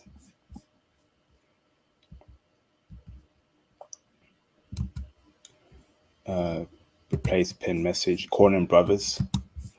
Shout out to Ian Souza Nanzu. Let me bring up his super chat. He says here, Joseph, what do you think about traveling alone? I love it. I don't have to traveling alone. I love it because you make your own hours. You're your own boss. Your time is your time, and you're not waiting on on someone else. Um, I mean, if you know, you're traveling with another guy or something like that, and or another girl or whoever, with me, it's like, hey, keep up. You know, so I've always been I won't say I've been a loner, but when I travel alone or I do things alone, I get things done at my pace. And sometimes it's me as a former military man, I will get up early to do certain things. If I'm with someone, they don't want to get up at 4:30, 5:30 in the morning or something like that. So it drives me nuts. So I don't mind doing it alone, and I love doing it alone. Traveling, whatever. Thank you. What about traveling alone to Costa Rica? I know you went there alone. How was that? How was that experience for you being by yourself? I don't care. I mean, I've traveled to about I say about 22 different countries over my lifetime, so I'm used to. I mean, and you gotta understand my mindset. Whenever I travel, half the time I had to go when we're going to war or something like that. So when I didn't have to go and do something like that, I was happy to go and do travel alone. So from that perspective, so mine is kind of a little not unique as opposed to other folks. I'm not nothing special or nothing like that. But I would say I lived a pretty unique life so far. Some of the things I've done, and so when you traveling with 2,000 troops on a plane, it's a little different than, hey, I get to do this on my own. I don't have to worry about 200 other guys looking at me half naked or something like that, or all in your business. So that's why I have the mindset that I have. Thank you, brother.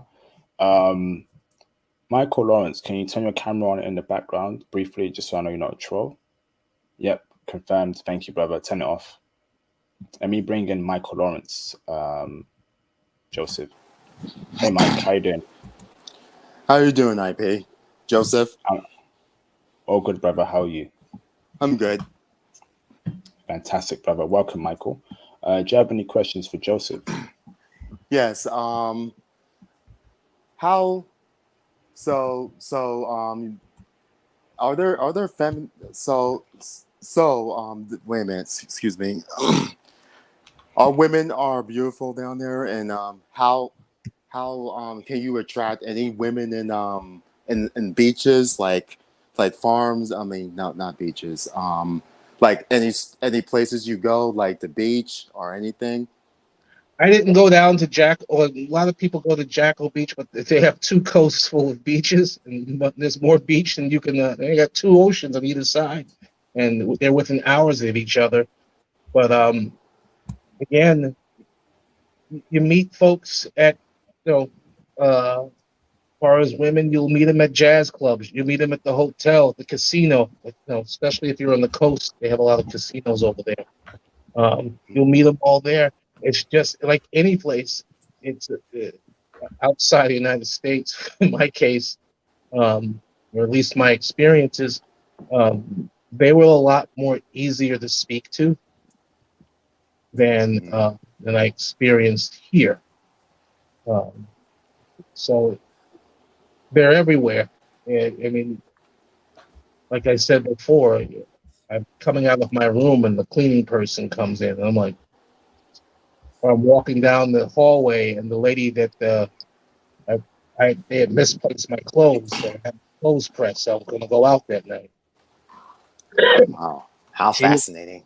she was in her, she wasn't, matter of fact, she was probably in her 40s. I was like, I was like, again, I'm in my 50s, so I was like, I said, walking around with a radio and stuff like that, just busy and stuff like that. So, um, but yeah, Wow, more, more direct to what you just asked.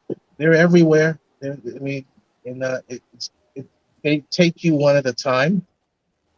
Yeah, you're American, you're this, you're that, and that. But they take you one at a time. If you're cool with them, they sit and have a conversation with you. I sat with, I think, because I have a card here. I wanted to grab it and take a look at it again.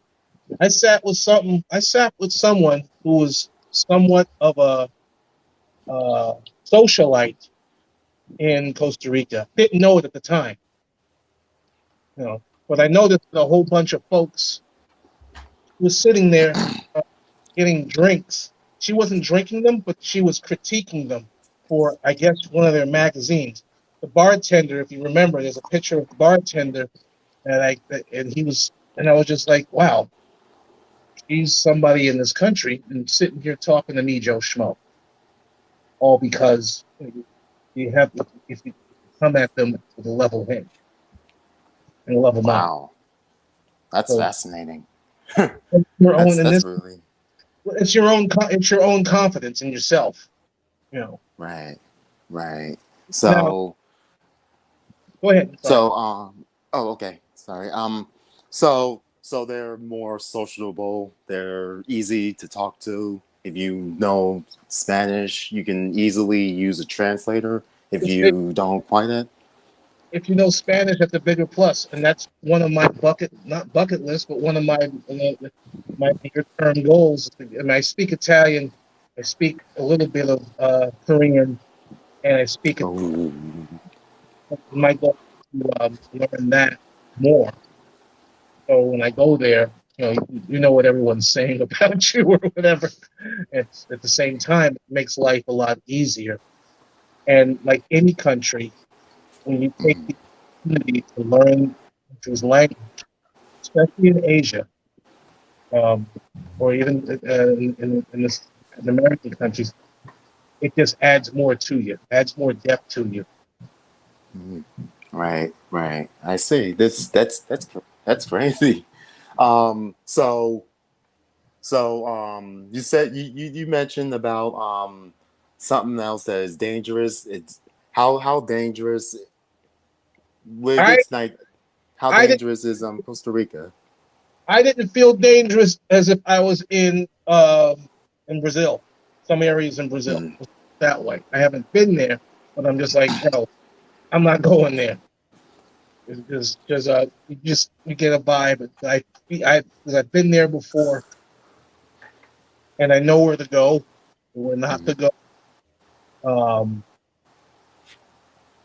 I felt safe, but like any place, may it be uh, New York, or any place, there's always a certain criminal element.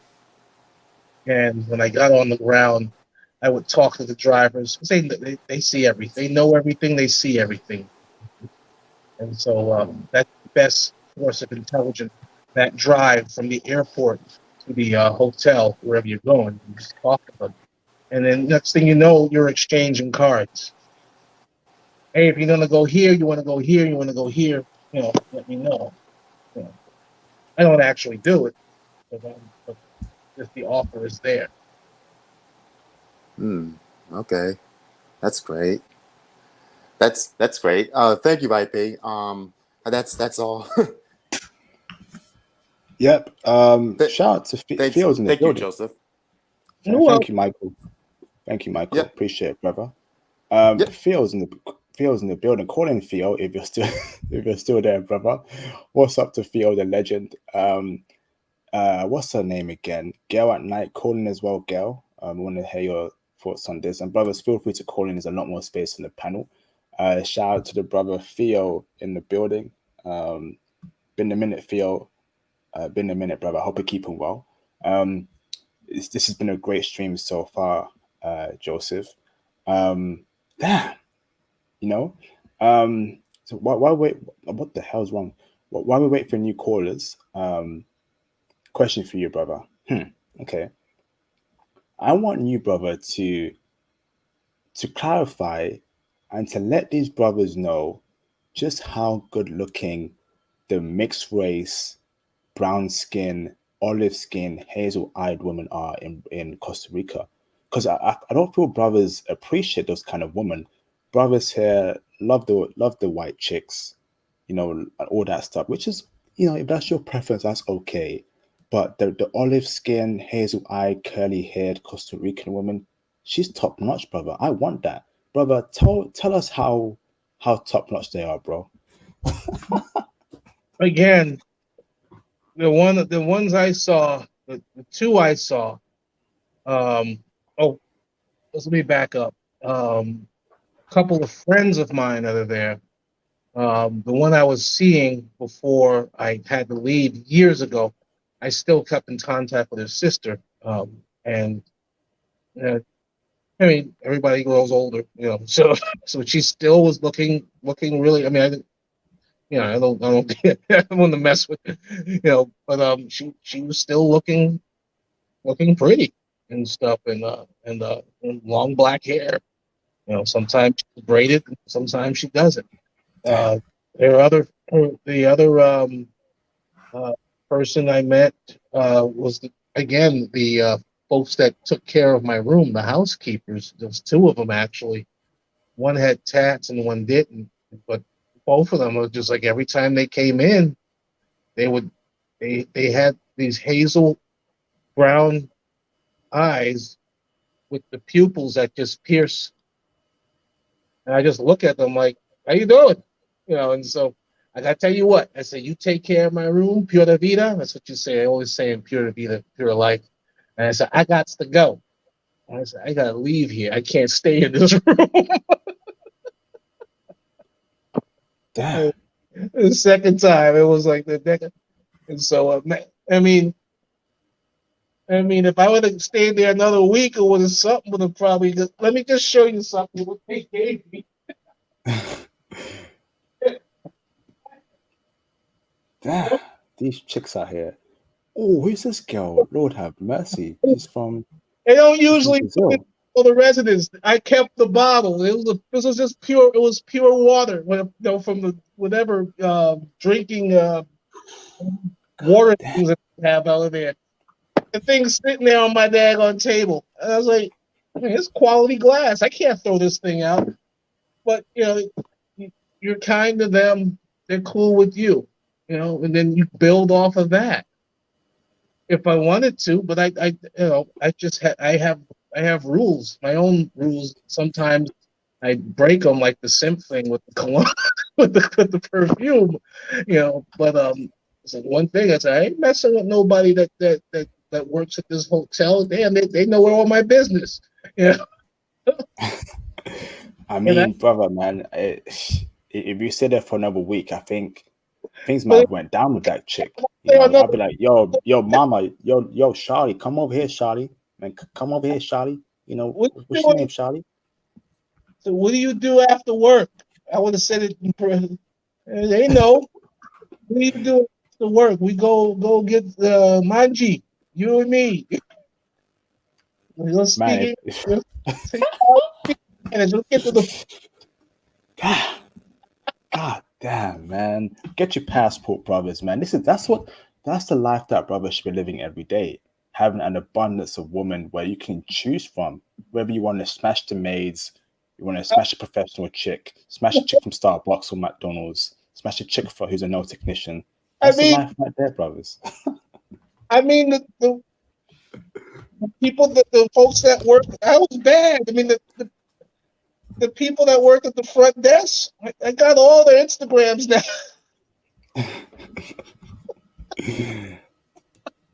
You know what I'm saying? So it's out there, man. To just be cool. Don't go crazy or nothing like that. But there's always and so I tell them, hey, I want to come back again, and they'll make sure that you work in there or something like that, because Let the me term. ask you this, brother. Um, I'm very weight is very important for me. You know, I ain't dealing with no fat chicks. God forbid. She's got to be slim, thick, or skinny. In Costa Rica, was the average woman in shape? You know, were the hips on point? Did the jeans fit perfectly? 'Cause I ain't dealing with no baggy jean chick. I want those jeans to fit those hips, fit those thighs. Break it Okay, down for us, Joseph. here's what's gonna happen to you. All right, okay. You think that, and then you get there, and you see them in all shapes and sizes, with them tight jeans on and stuff like that, and you're gonna forget everything, just like I forgot about not buying perfume. You're gonna forget that. But to answer your question, yes, when they're in their 20s and 30s and stuff like that, and pushing 35, 30, you know, you'll find some who are fitness fanatics, and you'll see them in their 40s looking right. The same token, you'll find some that they blew up after their second or third kid. It's all but they're there. You'll see them in all different flavors. Black, white, not so white, mix. They're there, especially when you start heading out towards the beach. But Mr. Patrick, as I sat with him, was a gentleman who bought a house there. He is 67 years old, bought a house that overlooks the valley, and he can see Chuck Norris's house from where he's at, from what he said. And he was closing on his place, and he showed me a picture of his 37-year-old girlfriend. 67, 37, 47, 57, 30 years younger than. I was like, damn. so so a lot of them take care of themselves. And of course, it's some folks don't. They just let themselves go. Thank you, brother. Shout out to Mr. Ian for the fourth super chat of the night. I see you, Ian. Thank you for supporting the channel, my UK brother, for the £2 super chat. How many countries have you traveled to, Joseph, excluding the military? So if you're excluding military countries, where have you traveled to directly apart from the military?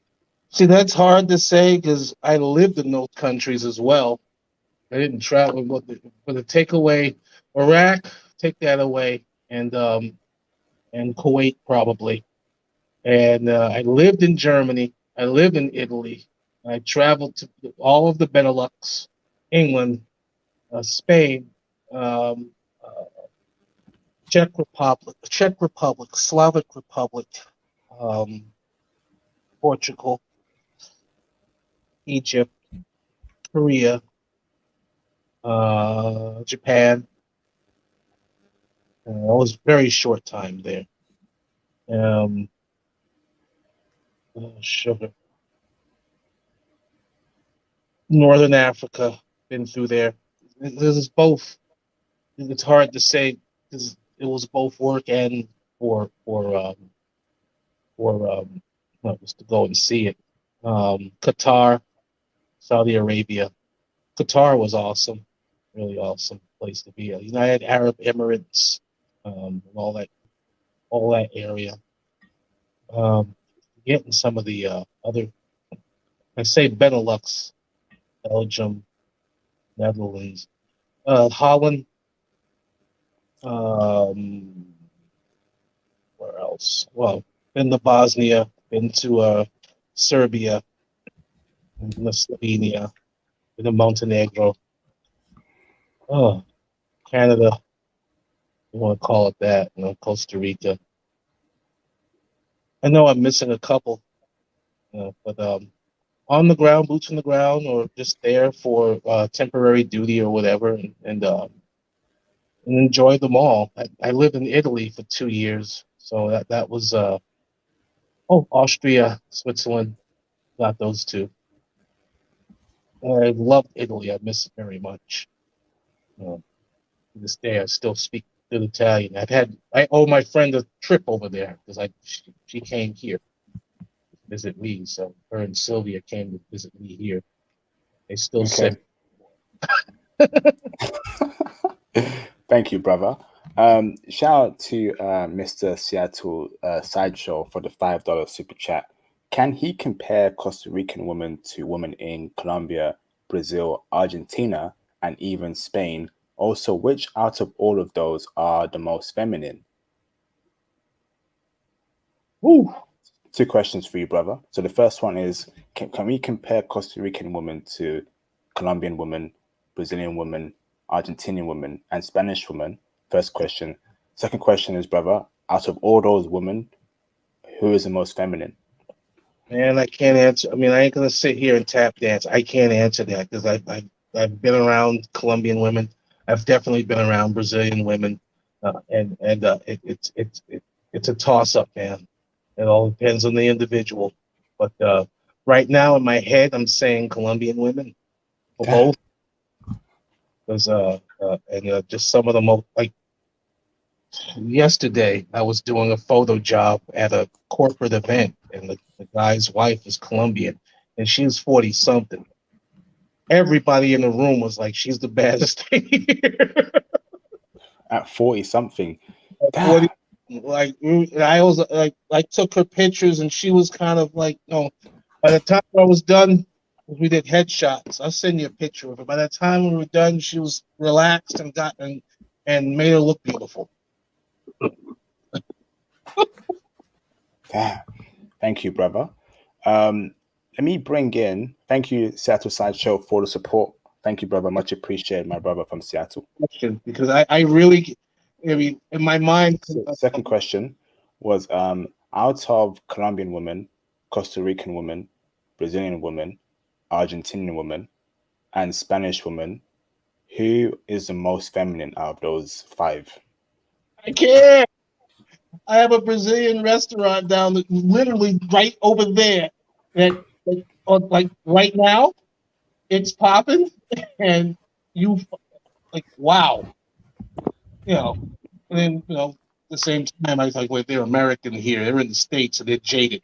So I don't. And then again, I have Colombian friends, who were there, and very feminine, very fit, very fit. It's hard. I can't answer that. It's so. I will say all equal. They all have their positives, and they all have their not so positives. So it's a hard call, man. You got me on that one. All right, thanks for that, Seattle. Thanks for that, Joseph. Before I bring in Thomas, there's a spot in the UK, right, in London.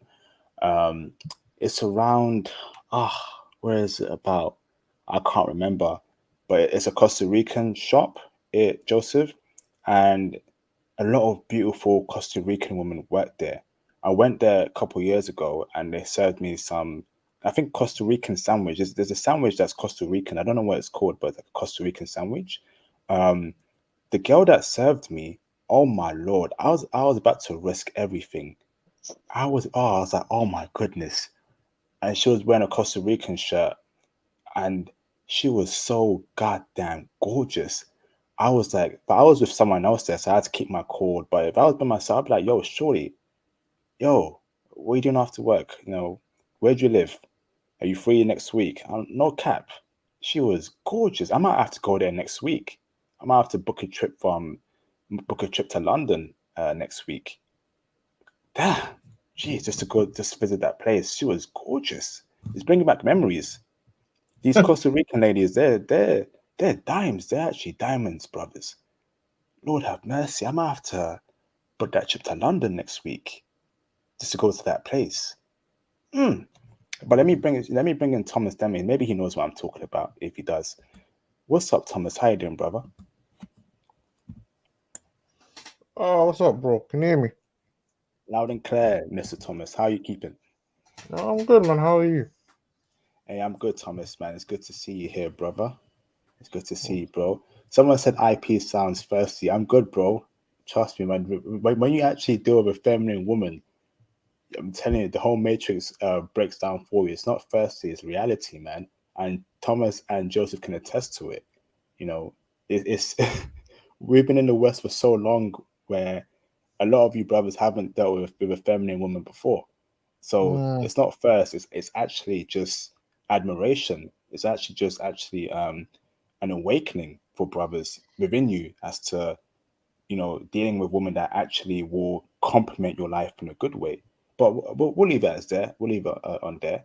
Shout out to you, Thomas. How you doing, bro? You good? yeah, I'm good, bro. What's the name of the shop?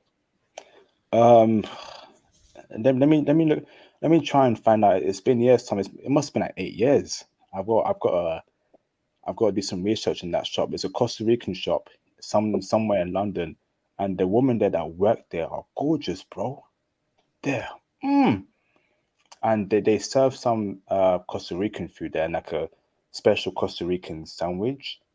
Oh, Lord have mercy, man. And Okay, she was like okay. some white Costa Rican chick, but she was gorgeous. She had flair. She was like a spicy white girl. Spicy white. Hey, hey, sorry, man. Let me not deviate. Carry on, Thomas. How's that possible, bro? Because she was the only back. She was the only back you had flavor. She had flavor, bro. She had hips. She was tanned, long black hair, feminine. She had that Spanish accent. Oh God, I Lord have bet, I bet, mercy. I bet.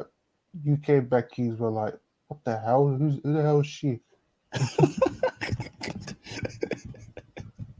You know how they are, man. I bet. But they were like, "Who the hell is she?" I bet brothers are like, "Oh, the brothers didn't know." Yeah, let it keep that way. We need to know this by ourselves. Yeah, this should remain secret. IP. Just tell me on Instagram, bro. Yeah, I'll find out Yeah, for you and send you a message on Instagram, bro. You yeah. said you said a sandwich, pepito. Yes, Probably is it with steak? yes, that was it. Yeah, It was like it was pressed. yes, The Cuban that was pressed. I think it's called a pepito. They serve it with an avocado. yes. Yeah, you get a good one, and you ain't gonna share with nobody. What's that sandwich called, brother? I think it's called a pepito sandwich or something like that. Uh, Pepito sandwich. That sandwich was tasty as well. I ain't gonna lie, I munched that like Homer Simpson, man, or like Goku from Dragon Ball Z when he eats his food. Mm, Pepito sandwich. You need to just throw some hot sauce on there. You good to go. Yeah, that thing was gorgeous. It was beef, avocado. I've got to go there again. Um, You know what you're talking about. You'll see. Yeah, yeah, I'll yeah. carry on, Thomas. Do you have any questions for Joseph? Sorry, Thomas.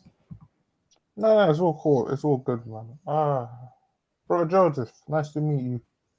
Um, one question I have is this: if you had to summarize the best moments in Costa Rica, what would it be? And what would, if you had to go there again, what improvements do you think you could make to your trip? First, if I had to summarize it in one word, it was spiritual. Awesome. Because it's everything all in one. You know, the people you meet, guys and girls, the special one you like, the actual, for me, as I planned, the simplicity of my trip. You know, I was tired when I got back, you know, but if I can sum it up, it would be uh, spiritual. It was like when I got back home, and you know, that reality hit. I was just like, okay, I'll be back again, because I enjoyed the feeling. What was your second part of your question? I'm sorry. If you had to make any improvements to your trip to Costa Rica, what would it be? Okay, improvements. I wouldn't stay at this. I would bounce around hotels to get different experiences. So maybe I stay at the Marriott for 3 days, and then I'll bounce to somewhere else in the country to go, you know, close by to see the rainforest or the volcanoes or something like that, and then bounce to another part of the country to do this, and then bounce back to the same hotel to end it. So let's just say I stayed there 10 days. The first 3 days in Escazú, another 3 days in Jackal Beach, another 3 days up north in the rainforest, another 3 days over on the other side of the country, Limon or something, to see that. 3, 6, 9, 12. Uh, and then let's just say 13, 14, 15 days, or if you were there for 2 weeks. And then the last 3 days back in, or just, you know, at home. You know, you'll probably be tired by then. I would, you know, but Awesome. realistic. So that's what I would probably do again. I had to pack something, Awesome. not to bring as much luggage. Yeah. This time I go back big time. You go with your bag, bring a duffel bag with you, and you know, go purchase your clothes at a bazaar or something like that if you can find one. You know, or you know, have your cool stuff that you're going to wear out with you that they can always press at the hotel for you. Hopefully they don't lose it. But you know, you're not going to be wearing jackets and stuff. Maybe if you're up in the hills, you'll wear a windbreaker because it's a lot of rain, mist, you know, all the time. So it's kind of in the 50s and 60s up there. That's what I would do. Awesome. How now? Did you meet any beautiful Afro Latinos? I, And being a senior yourself, how different or how well actually how superior were Afro Latinos to the US Keishas back in the States? I didn't get that last part. My ice maker freaking So how superior were the Afro Latinos in Costa Rica? How superior were they to the US Keishas back in the States? How superior were these Costa Rican black women? All right. I'm gonna tell you, it's good. You already know the answer to this, but Yep. they were sweet. They were FBI, as another YouTuber says. And then when I get back to the airport, I got Keisha and her friends at the airport flying back with me on JetBlue. Oh no. They're this close to each other, talking about this loud. It's just like you're just sitting there. Whatever happened to a conversation voice? You know what I'm saying? And I'm just like, what are y'all doing down here? I'm just sitting there, just like I'm sitting at the gate waiting to get on the bird, and I'm like, why are you here? I said, no. I said, nobody's gonna. I'm like, and they're going at it, chopping it up. And they're this close to each other. The distance between this and this camera, yelling, having a scholarly conversation, and I'm just sitting there, just like this. Like, really? I said, I can't escape it. I said, the next time I come down here, I'm going to the jungle. Where you going?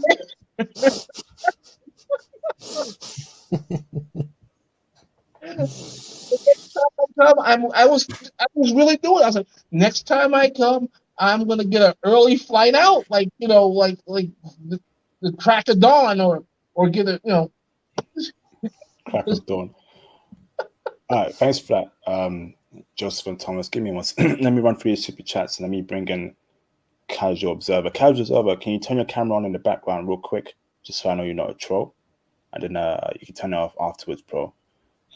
Shout out to Rorschach for the $2 Canadian super chat. Salute for this intel, Casual Observer. Thank you very much, Rorschach. I believe that's from the series Watchmen. Thank you, brother. Much appreciated, Rorschach. It's all dark there, Casual. Couldn't see you there, brother. I just got to verify that you're actually a brother, because I want to avoid the troll incident last month, 2 months ago. Thank you, brother. Confirmed. Quick question, IP. What's did that? Did you see the latest Fresh and Fit live stream with Tommy Sotomayor? Yeah, so that was hilarious, man. Oh my goodness, Jesus. Oh my goodness. That's great point. I met him here in New York years ago. He came through here, and he's a really dynamic man. And I was just sitting there watching all this, all the stress and drama he was going through. And I was just like, wow. Man, like I would go nuts if some woman ever did that to me or something like that. I'm like, the hell? What is wrong with these people? Yeah, thanks for that, Thomas and Joseph. Shout out to Ian Sozananzu for the £2 super chat. Still doing Fresh and Fit live tomorrow. Maybe. There's many factors here. I may be busy. I've got a stream about Greece tomorrow, but before that, I might be busy. If I'm not busy, I could do it. There's also the factor that I believe Fresh and Fit only allow some channels to react to their content, and I'm not a part of it, so I don't want to get obviously copyright notice or anything like that. So I've got to be very careful with. Just like how Kevin Samuels doesn't allow anyone to just do live reactions of his videos. You have to get confirmation from him. I've not got confirmation from Fresh and Fit yet, so it just depends. Maybe they don't have that, but I need to double check and look into it further. Thank you, Ian. Much appreciated, brother. Shout out to Seattle Sideshow for the $5 super chat. Can Joseph at least compare Latin American woman to Spanish and Italian woman? So out of Latin American woman and Spanish and Italian woman, Joseph, which is better? Italian women and Spanish women. I live in Italy for 2 years, and my heart is there. So I'm always on the probably side toward because that's what I feel.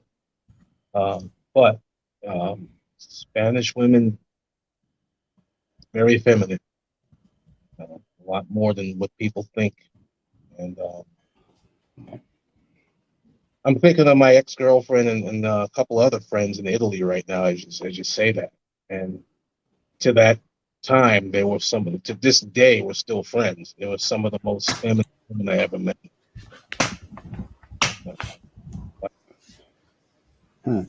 Like, I'm dressing up to look good for you, that type of feminine. But I experienced both sides, both Spanish.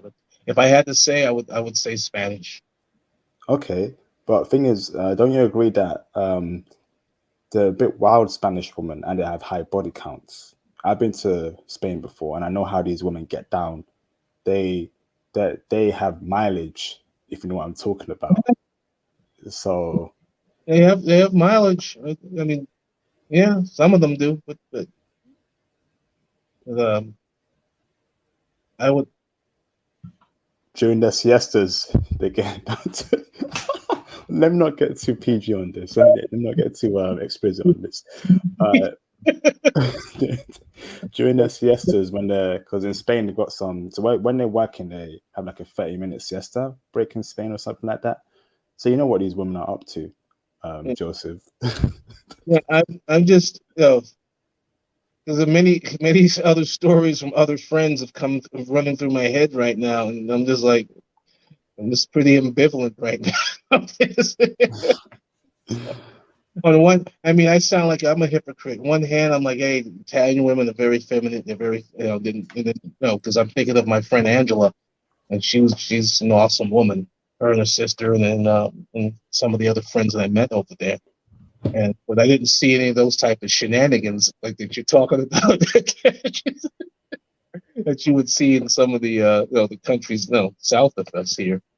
So I'm kind of ambivalent between both. And these are some damn good questions, and I'm sorry I can't be clear on them. But That's fine, Joseph. Let me bring in before I bring in Casual Observer. When it comes to European women, if you want to wife one up, go to Eastern Europe. I feel like Western Europe, no way. High body counts, feminism. You want to not deal with them. Southern Europe as well, same thing. Good looking, a lot more good looking than Western women, but again, high body counts, feminism. Very high body counts in Spain. Extremely high. I know how these Spanish women get down. What else is there? So there's Western, Southern Europe, Northern Europe again, which is like the Scandinavia, Norway. Hell no, you do not want to wife them up. You do not want to wife up a Swedish chick or a Norwegian chick or Icelandic chick. They have high body counts longer than London Bridge. Hell no. And the feminism there is on steroids. You think feminism is bad in America and in the UK? Go to Sweden. Swedish guys are importing Thai women to be their wives. That's how bad it is. I don't blame them. Eastern Europe is safe from feminism so far. Russia, Ukraine, Romania, Poland, and in my opinion, Germany. Eastern European women are a lot more good looking than any other European women. I've seen these Polish chicks over here in the UK. They're flipping gorgeous. Thomas can back me up here. He can disagree, agree, but that's what the channel is here for. Polish chicks, man, they make UK women look like the Grinch, man. Even German women, yeah, you see them, yeah. But I remember one time, yeah, I saw one beautiful mixed race German woman in East London, yeah. I had to turn my head out. What the hell? Oh, yeah. And I'm like, bro, I was with my mates, yeah. We just looked at her. I'm like, we're like, wow. Yeah, Keisha, you have no chance. There's some very hot German women, but better in mind, Thomas, right?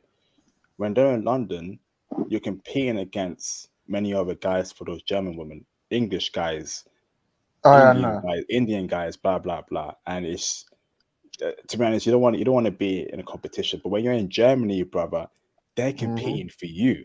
It's very easy for you to actually speak to them. I remember one time I was in Berlin, I was on a train, right? Opposite me was this dime, I don't know what dime German woman, but she wasn't ethnically German. I could tell she was probably Turkish or some sort of Armenian. Kept looking at me. She was slim, thick, came out from the gym. She was so gorgeous. The reason why she got off at some place called Neukölln. Pressing one in the chat if you know what Neukölln is. It's some place in Germany, Neukölln. It's a Turkish area, so I think she might be Turkish.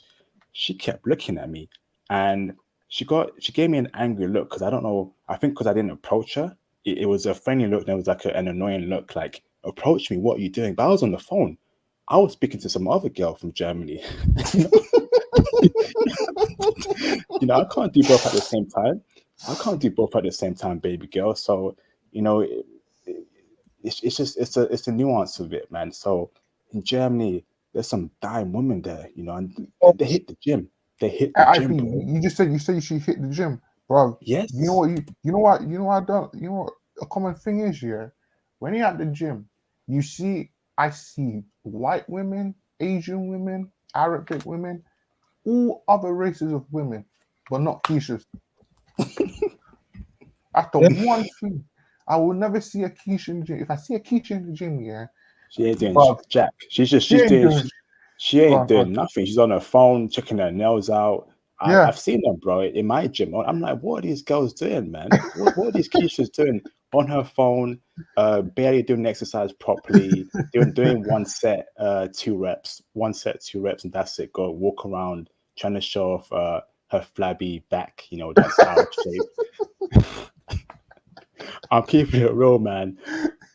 But spoiler alert, we don't hate BWs here. Like I said, I prefer foreign BWs, Brazilian BWs, BWs from Colombia, from Costa Rica. That's my preference. I'm entitled to criticize women in my community in England. They're a mess. They're a complete mess, you know. Mm-hmm. Let me bring in Casual Observer. How you doing, brother?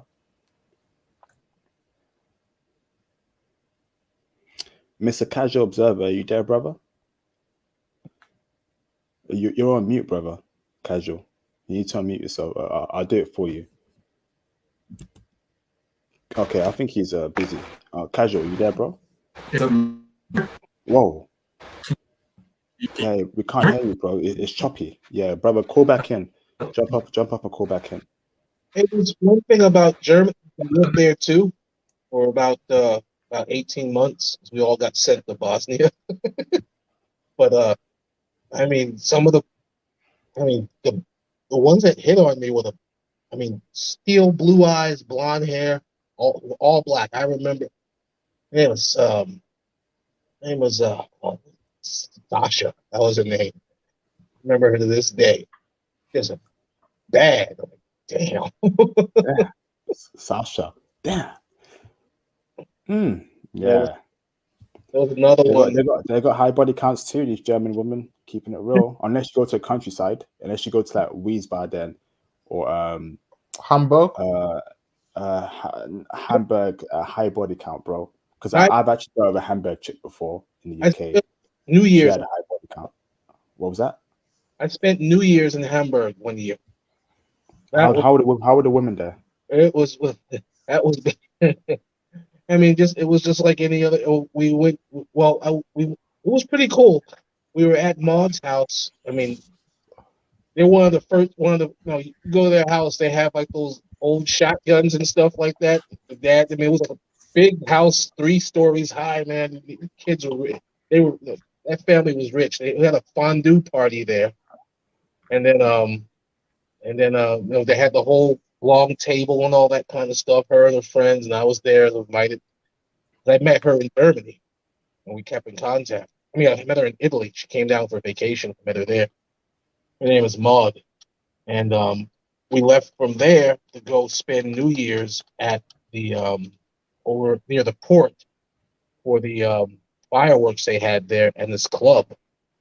And it was just like I wasn't trying to hook up with her or nothing like that, but I was like, good lord.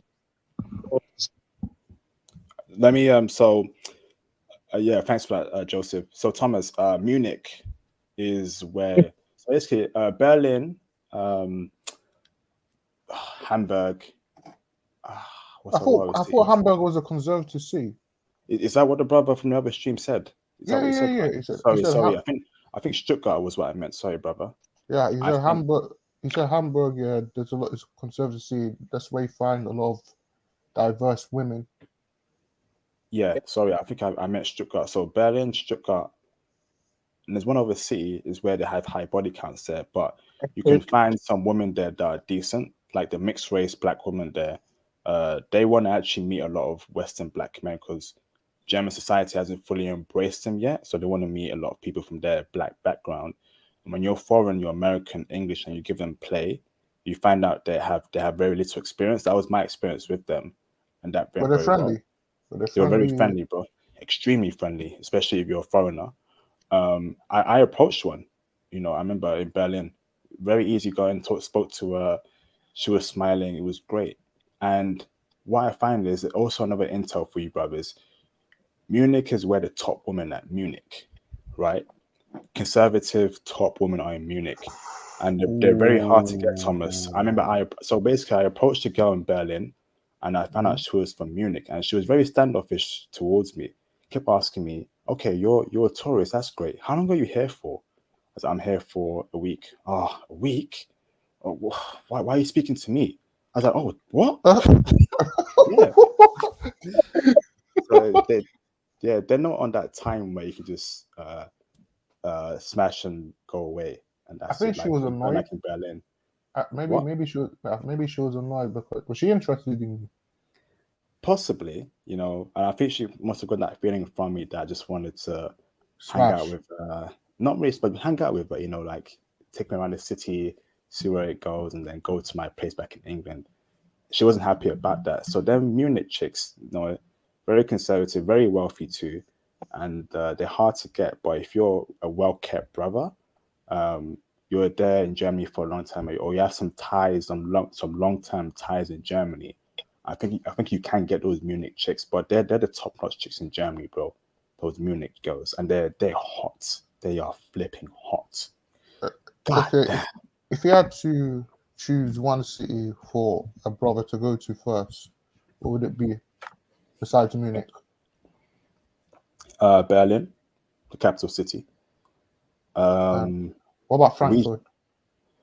Frankfurt, yes, that was what I was missing out. Frankfurt, very Yeah, good for brothers. What was yeah, that, Joseph? yeah. Frankfurt. You have another city to the east of it, Offenbach.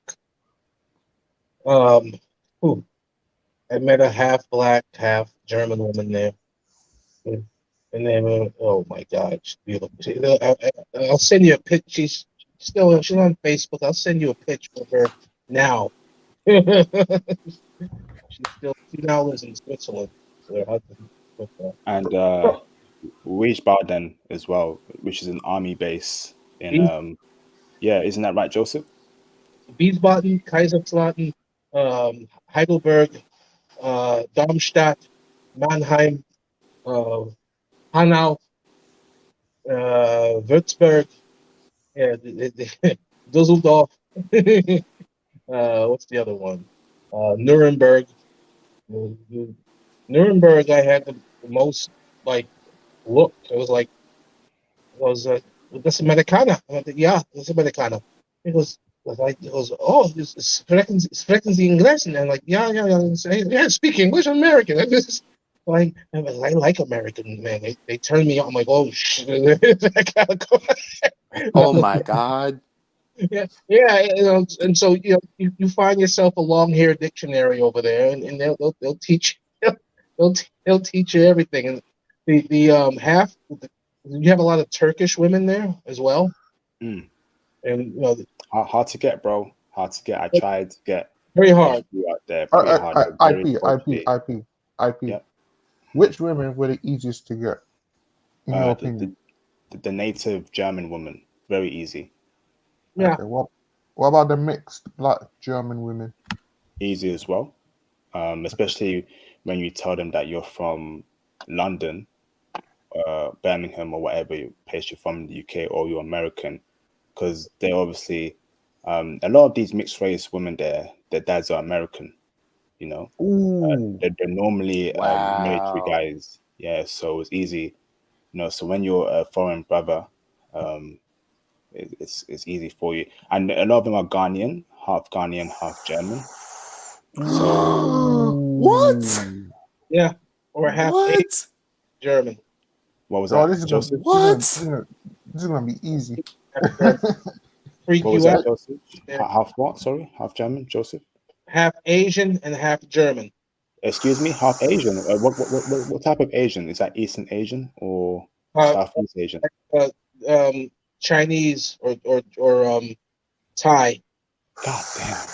Oh, Hey, brothers, those half Thai, half white girls. Oh hey, man. hey, brother Joseph, what about Japanese? Long black hair and steel blue eyes. I'm like, whoa. Let me tell you, the hidden gem in Germany is those half Thai, half white German girls. I'm telling you, they're Eurasian. top notch. Yeah, but it's Thai. It's those brown skin, So basically, the dad's normally white, and the mom's normally brown skin, Southeast Asian, Thai, Filipina. Their mix obviously comes out a beautiful half Thai, half German chick. Very, very good looking. Bob, Probably what even about in the UK, you can find them in the UK, Thomas. But of course, they go for the white boys. They go for the white boys only.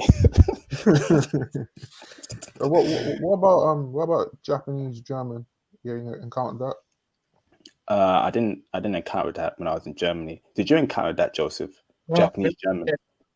mostly a lot of is there was a really good Chinese restaurant we would go to. It still freaks me out to this day when you see like it's here in you always speak English, but you see German, half German, half Chinese woman speaking German. It just freaks you out. It's like you get sick. Yeah, he's Like, right. He's right. You find him in the clubs in Berlin. I remember when I was clubbing in Berlin, late night clubbing. This was around like 2:30 a.m. and there was this slim, thick. I think she was half German, half Chinese, or full Chinese, but she could speak German very well. But she had like the obviously Chinese features. Bro, she had me stunned, man. I don't know why I didn't approach her. That was the night where that woman bought me a drink. So I was with her all night. But I was side eyeing her and looking at the Chinese girl. Just she was whining, she was dancing, she was moving her hips. I was like, that's a Chinese chick right there speaking German? God Did she have, damn. did she have booty? Bro, she had beauty as well, bro. Chunky Chinese. Bro, she was bro, she was slim. Bro, she wasn't in fact. She was slim, thick. She was like she was in shape, but you could tell she goes to the gym. She was well toned, and she was just dancing to like the hip hop songs. I don't know why they moved to her.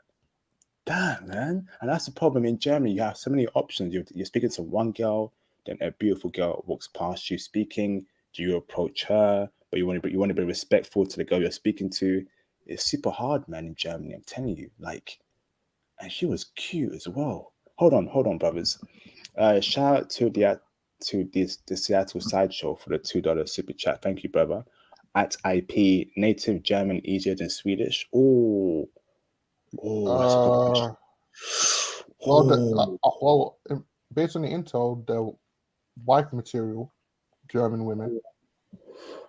I think he means in terms of smashing. Swedish are easier. Yeah, Yeah, that's the whole problem. That's a problem. they They're are very easier. easy. Swedish are very easy, especially in the hostels. You know, where you can meet. Actually, not in the hostel. Sorry. Especially in what's that place called in Sweden, in Stockholm? That festival. Let me try and find out for brothers and post it. But it's some sort of hip hop festival where the dime Swedish girls come out. And when they find out you're a brother from America or the UK, if you don't smash on the first night, something's wrong with you. Something's wrong with you, man. Jay Takashi, Sai Chi, Chad the Great, can you all turn your cameras on briefly? But so, bro, it's Confirmed. Sorry, brother. Confirmed Sai Chi, confirmed Chad the Great. Turn your cameras off. Jay Takashi, can you turn your camera on? Go on, Thomas. so, bro. It's so conservative cities. Hamburg, Berlin. So Frankfurt is Frankfurt a liberal city or conservative?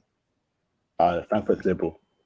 Do you mind if you list out? Do you mind if you list out all the conservative cities in Germany, please? Okay. So liberal cities, definitely Berlin. Berlin is super liberal. A lot of crazy stuff goes up down there in Berlin. Frankfurt's liberal. Stuttgart, I'm not too sure. I think Stuttgart is Joseph. Is that liberal or conservative? Stuttgart. Yeah, Stuttgart. Yeah, the going joke was everything is bigger than Stuttgart. So no, not liberal. Not liberal. Yeah. Okay. Not liberal. Not to a Frankfurt just up north. You know, all about what 5, I believe. Yeah. Yeah, Autobahn 5 that would go north to south. That would go up. You pass Stuttgart, which is west east of the Autobahn, but 5 would go straight through Frankfurt, all points north. So Yeah. I Um, loved okay. Frankfurt when I was there. Offenbach, I liked, smaller city, just to the east, and in Hanau, that's where I was stationed at when I was there. But that was kind of a quasi-military town because you had one, two, three. You had 5 concerns there. Concerns are basically bases. The Germans call it concerns. So you had Pioneer Concern, Fliegerhorst, that's where I was at. That was the air base that I was at. So I was with an aviation unit, and then you have Groß Eilheim, and then you have Udia Concern, then you have Old Argana, New Argana Concern. That was back in the World War II. That was a big hub right there. And so when you go there, you Let see. me run through the list real quick, Joseph, so I can add in the other callers. For the big cities, Thomas, Wiesbaden, conservative culturally, liberal in dating for brothers, from what I've heard. Munich is definitely conservative. Munich is one of the most conservative places in Mhm. Germany. Women there have low body counts, from what I've heard. Mm. From what I've heard, because they're very high class women there. They go for the top notch guys in Munich, and they're pretty wealthy too. So a lot of rich money is there in Munich. You got Bayern Munich, the football club there as well. So there's a lot Yeah. of states there. So if you can get a Munich chick, you should clap for yourself. They're very hard to get. I think they're the hardest German chicks to actually date. They'll pack bags and come see you. Yeah. If, you know, but If you're serious about actually wifing up a German chick, go for Munich girls. If you can bag a Munich girl, congratulations. You've actually done something achievable that many other men can't do. You Okay. know. Well, Hamburg is also conservative as well. That's what Brother Atlanta said. Correct. Okay. Yeah. Yeah. Yeah. That's what he. Yeah. I'm gonna go by his intel. I've not been there, but I'll go by his intel. He's lived there. He's married to a Hamburg woman, so he said it's conservative, and it must be conservative. So Mm. yeah, but I say if you can go to Munich, aim for the top notch woman there. Mm. If Mm. you can bag one, then you've done well.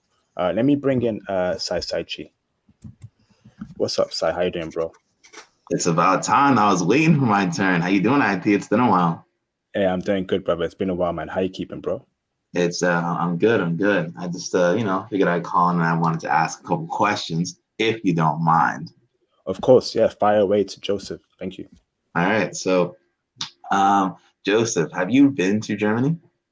Yes, I lived there for 18 months. Okay. And correct me if I'm wrong, because I wasn't paying attention the whole time, and I only joined the chat maybe 15 minutes ago. You said you were stationed out there? Yes, I was stationed in Hanau. Okay. Okay. Were you with the Army, Air Force, or what? I was at the Army, First Armored Division. I lived there in Hanau proper. Okay. So there was another guy who used to make YouTube videos about when he was stationed out with the Air Force, and he had mentioned how when he was out there, him and a lot of his fellow black airmen were getting a lot of attention from the local German girls.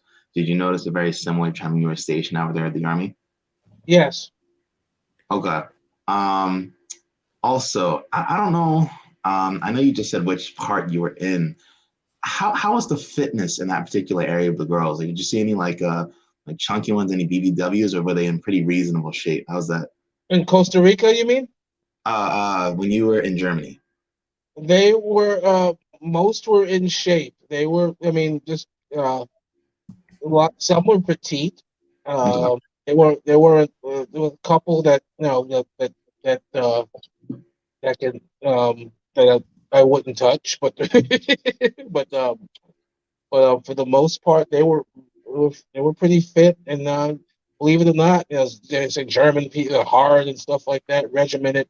Yes, it's a regimented society, but the women were very feminine. It was again, and this was my first experience, my second experience, because I first lived in Italy for the first 2 years from 94 to 90, yeah, from 94 to 95 ish, and then I got transferred to Germany, and so they were pretty in, and then I've been there back and forth throughout the years while I was in the military, as far as being there for some few months, a few weeks, and stuff like that. But nothing didn't change. It's the hairstyles and the dress changes, So Yeah. they kept themselves up. Some of the ones I met in the '90s, if I show you pictures of them on the Facebook, you'd be like, wow. I mean, especially one of my friends, um, Tanya. Okay. She looks the same way that she did in the 1990s, and here we are in 2022. She can break necks. Beautiful, beautiful. I also wanted to ask, it seems to me, just from what I've observed, that in general, when you're like a black male who's like more, how to put it, who's not as, say, quote unquote, stereotypical. I guess you could say the archetype of the good black man isn't as maybe marketable in America as, say, like the entertainer or the athlete, someone with clout, or even like the thug. Do you find that, and like just, guessing how you speak, you sound pretty well spoken yourself, right? Do you find that as though you can be more of the, I guess you could say, good black man who displays a certain level of intelligence, and European women are a lot more receptive to it? Now, there's two answers to that: yes and no. Yes, in the sense you can, once they get to know you and who you are, and know that you're not a jerk or nothing like that. Yeah. But what I found when I first got there, because one of my friends, he was stationed there too, and he would come up with all sorts of gimmicks, because at the time in the '90s and pushing into the 2000s, the rap culture was a big thing there. I mean, you would see white girls running around here with Kangos on their turned backward Kangos on their heads in the club. It was wild. Okay. It was just like what, and there was this aura of like, no, I want to meet a, I want to meet I want to meet Pookie or a thug or something like that. But then of course the fantasy goes away, and then the reality comes that this guy ain't the guy you want to be with. Maybe it's the guy over here that's pretty stable. Mhm. Um, Most smart German girls, they get it from when I was there. They get it, and they'll gravitate towards you, especially if you can speak a few phrases in German. They'll sit there like, hey, don't talk German to me, talk English. Yeah, yeah. Okay. I would like to ask about that as well. So Last I don't question, know if bro. he's, what's up? Last question, yeah. Yeah, sure, no problem. My last question is, how is it, navigating through like German society, just like speaking English? Like, was it a hard time? Like, did you have issues socializing with people? No, most of them speaking. A good number of them I ran into in the cities, especially in the cities, spoke English. Now, when I was sitting, this is before GPS and everything. When you had to use a map, you know, you actually you actually had to get a map and use it, and you go to the countryside. So it was, you had to do the hand. How far to Grafenwehr. Anybody here ever heard of Grafenwehr? Nope. No, it's in the. Anybody heard of Wild Flicking? Nope. Or Ansbach, or Uh, these are small towns that they were we took them over in World War II, but Grafenwehr is a large trading base that's out in eastern Germany, going towards Nuremberg. Yeah, so if you go into small towns outside of there, now just to give you some geographical reference, Munich south of Nuremberg, so that was the big place there. Even though Nuremberg is still Nuremberg, which is in eastern Germany. So if you went there into the countryside, a little different story. because not a lot of folks spoke English, or they had to use hand and arm signals and stuff like that to get something done. This was then. Now it's a totally different story. There's a technology and just father time, excuse me.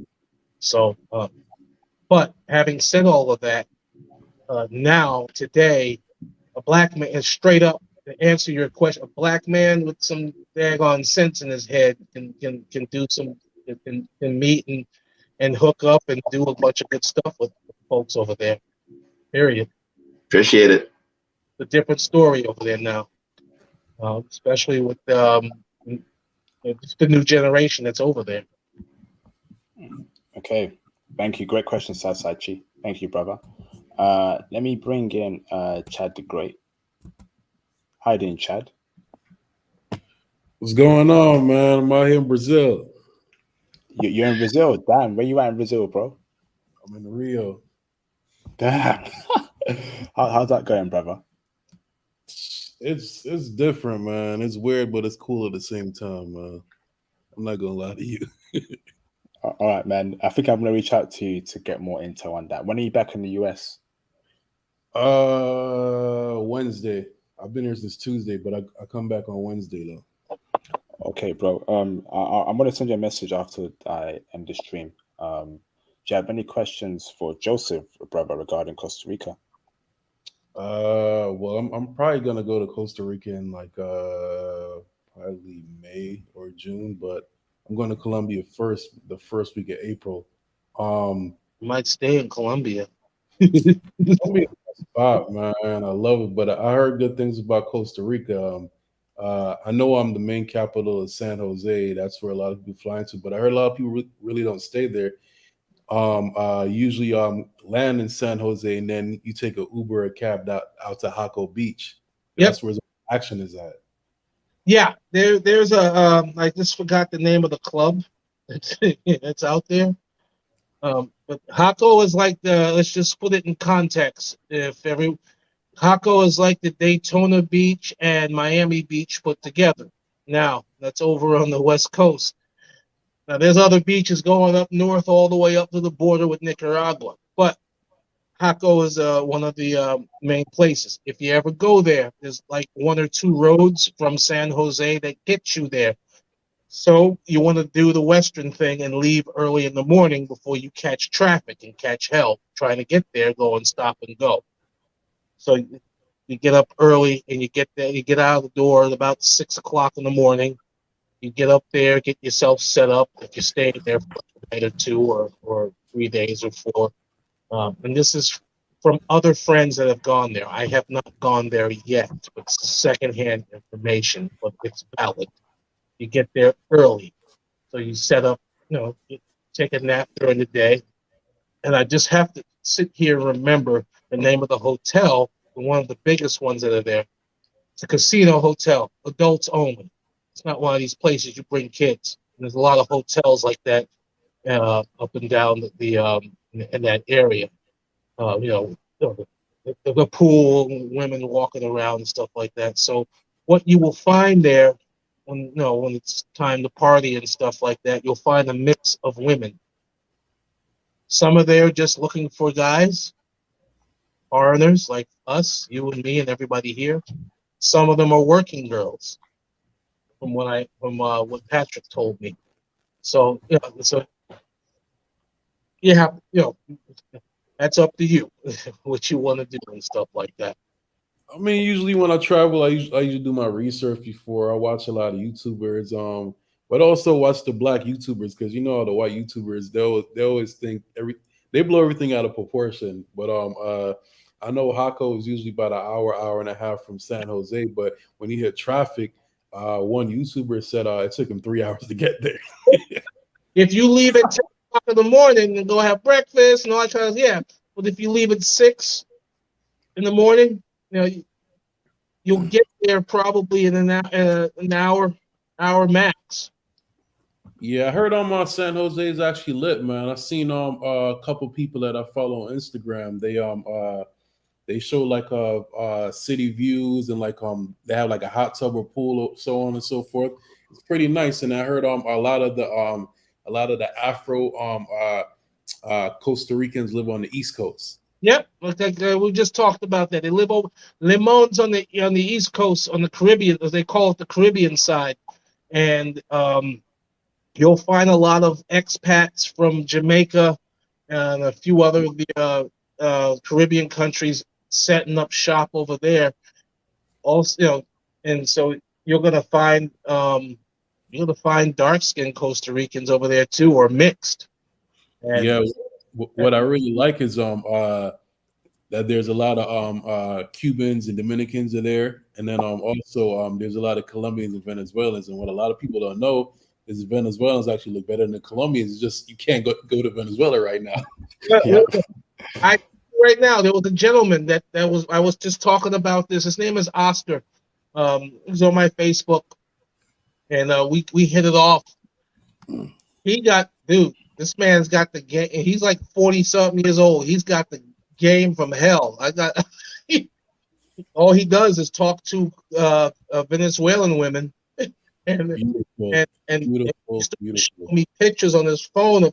I mean, the thing was a lunch menu of women, because I don't know what he did or what he told them. He has the same email, but he just changes the name. I mean, this guy was player. I was just sitting there, I was like dumbfounded, like I got schooled. Yeah, These women would woo. I want to go to Venezuela, but I heard you need special permission from the government to allow you there. And then there's no direct flight from the United States there, so the only way to get there is through Dominican Republic, Cancun, Mexico, Panama, and Cuba. Yeah, because the U.S. State Department got a problem with them, so we ain't going nowhere.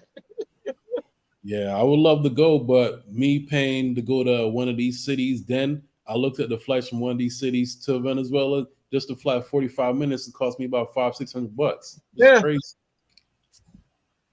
Yeah, I'd love to. I mean, I have a woman in my building who's from Venezuela. She's Americanized and stuff like that. So I ain't messing with that. So I'm not sure if any guys on this panel are in Tinder, but if you have Tinder passport, switch your location to like Caracas or one of the small cities in Venezuela. You'll be blown away. Like Venezuela and Colombia used to be one country, but it seems like a lot of the good-looking Colombians or Venezuelans stayed in Venezuela. Yep, Venezuela, Colombia, and Panama used to be all one. Yep. We did our homework. All right, thanks for that. Thank you, Chad. Go to Costa Rica. Go. After you go to Colombia, go. Kind of like a mellow, from what I haven't been to Colombia yet, so I can't compare. So I won't stand here and say, oh, go to Costa Rica. No, I can't say jack. When I go to Colombia, come back, and we're back on here, then we can compare. It'll change your life, man. Take a trip. Really? Yes, Yeah. I hope it's for the good. I want to go down there and come back in a box. All right, man. Give it PG. Man said come back in a box. They ain't gonna chop you up, brother. They ain't gonna chop you up. I'm telling you, if you ever get a chance to come to this side of the world, you want to go to Colombia because there is something for everybody there. Like there's like 4 or 5 major cities, and then there's all different flavors, man. There's they have the white Latino, the Afro Latino, they have the Native Indians, and then Asian people are everywhere, man. Asian people are there too. So and then they have different cities are for different things, man. If you want to party and stuff, you got Medellin and Cartagena. If you're looking for more like family, you have Barranquilla and Cali. Cali's if you like Afro Latinos and mixed women that have thighs and cheeks on them, that's where you want to go, man. You fall in love there. All right, so I just said, okay, black hair, big, and I'm a long black hair man. So where? Cali. If you a lot of the more the the white Latinos live in Medellin and like Bogota, which is the capital. But if you're looking for like mixed or black with natural hair, pretty smile, barely any makeup, natural body, you want to go to Cali, and then Shakira's from Barranquilla, and so is what's the other chick I can't remember her name. She's on all these sitcoms and she barely know how to speak English. Is it Sophia Vergara? Yeah, she's from Barranquilla. That's where you guys want to go if you're looking for like a nice mix or pretty. But Chad, are they checking for brothers out there in Barranquilla? Facts, man. They're checking for brothers everywhere because I'm telling you, I'm not sure about UK, but there's only 17% of black people travel outside the country in America.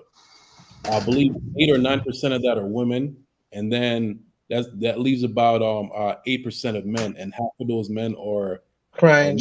not straight. So you're looking at about 4% straight men that travel outside the country in America. So we're very exotic to them. That's okay. That's what's up. When I travel to Colombia or Dominican Republic or I'm in Mexico or something else of that sort, I have options. I try to do 2 a day sometimes. Okay. All right. Thanks for that, Chad. Much appreciated, brother. I'll reach out to you later on today to discuss more about your Rio trip. Let me bring in Mr. Jay Takashi. Hello, Jay Takashi. You there, brother? Hey, he's sleeping. Jay. Hey, he's sleeping, bro.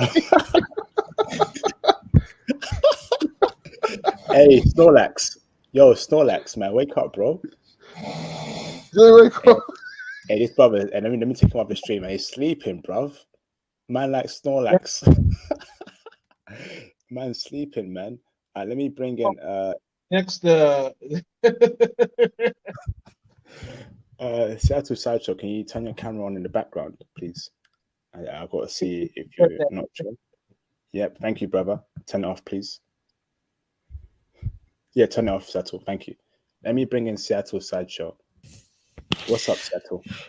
Yo, what's going on, y'all? Homeboy was sleep. Dang, IP, how long you have him on hold? You got a whole nap in waiting for you. I'm good, man. How you keeping, Seattle? You okay, brother? Oh yeah, man, I'm doing pretty good. How y'all doing? I'm good, man. Awesome, bro. Awesome. Hey, Do you have any shout questions? out to Saichi. We on Discord making some moves, making some plans, aren't we, Sai? You already know. Shoot, we Is didn't that did so the much deep research on the Nordics by this point. But yeah, I is that wanted the to. is that the International Passport Discord? No, but I am on there all the time. But Okay. me and Sai we are PMing mostly. Okay. All right. All right. Carry on, bro. But yeah, so Joseph, as you saw from my super chat, I don't want to seem too, peculiar about it, but I'm just really curious because you've been all through Europe apparently and Latin America. I was just basically trying to ask, like, I understand, you can't pick, they're all good, but it's got to be like if I'm in a room, right, and I got a Spanish woman from Spain, and then let's say I've got, a Colombian woman or um, even a Costa Rican woman in a room, they've got to be cultural. I mean, you could say they're both feminine or they're both this or that, but I'm sure there's a stark difference between a Latino a woman from Spain or in Italy versus South America. That's all the way in a different part of the globe. That's what I was just asking you. What would be the differences between those two? Hey, he ain't letting go, bro. He ain't letting go. Yeah, no, because I'm just fascinated by it. So I'm like, what? God, What damn. are the big this guy? I mean, if they aren't that different, I'm a bit, a little disappointed. But I'm just wondering. Go on, there are Joseph. places, but I've never been with a Colombian woman. Like we're going over there to see. I haven't been to Colombia yet. And Okay. Well, you can scratch Colombia off, just so like Costa Rican or Brazilian. Let's just say that versus like Spain. okay, I can compare both. I like the Brazilian women had a bit more fire in them. Good fire, at least the ones I've known. Um, some of my best experience. I'll keep it rated G, but some of my best experiences with in women. But just for me, because uh, they're kind of, from what I've seen, the Costa Rican women were, at least the ones in Costa Rica. I know one here in the States. She's fire, but the ones they were kind of mellow, very feminine, very mellow. Um, uh, it's very sweet. Uh, the Brazilian women that I've met from Brazil who live here briefly and then went back. You know, they were a little fire in them. You know. Okay. Now, what about Spain, though? Spain, I cannot answer that because I've never experienced with actual Spain. Oh, okay. I thought because you say you've been there though, but you just haven't like dated or anything. I've been there on business and Oh, okay. had to go out and hang out and stuff like that. So I cannot. I know a couple of Spanish women from Spain, and I actually took pictures of her when I was she was here in the States. Very just as a human being, just a very sweet character, things like that. And Okay. but but all of them very fit, very feminine, very beautiful. And I mean, the whole story here is about Costa Rica, and so I mean, you get out there and you make that assessment on your own because I mean between Brazil and Costa Rica, I mean it's neck and neck. You know, but if I had to choose, I would just go. I'd do the Costa Rican thing because I'm a little older now. I really don't like drama as much, and so so I find some peace there, at least right now.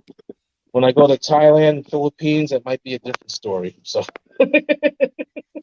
Yeah, I hear you.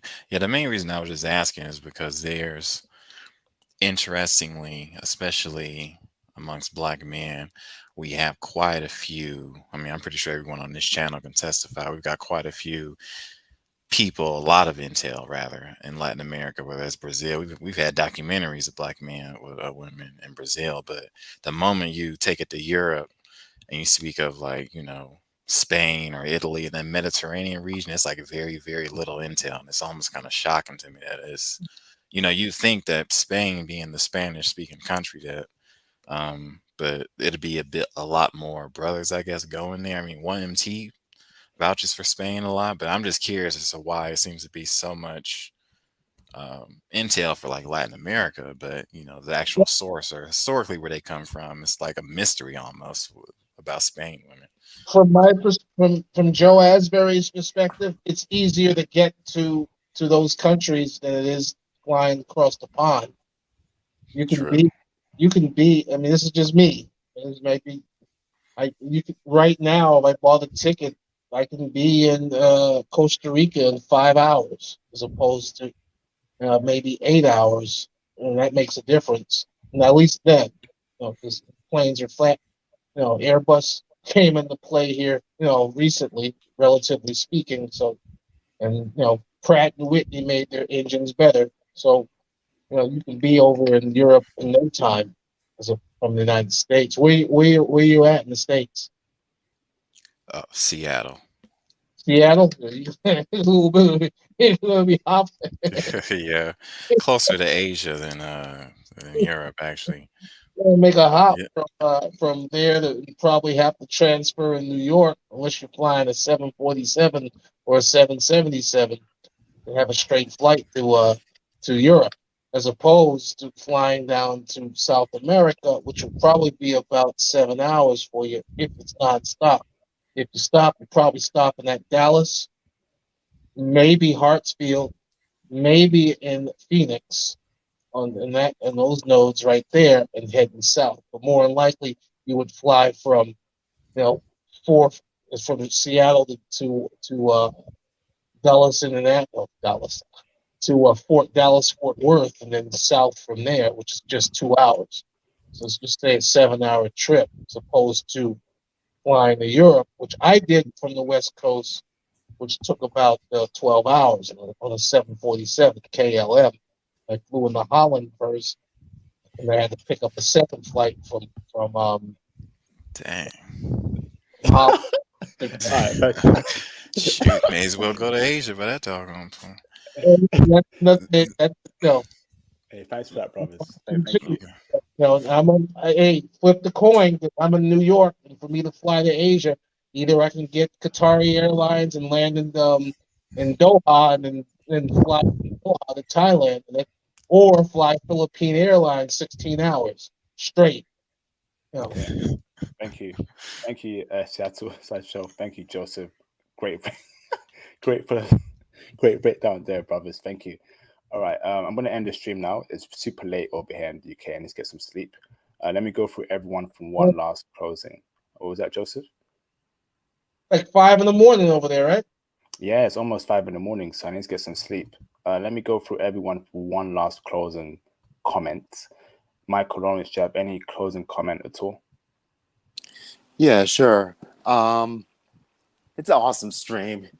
It's gonna be fascinating. So good.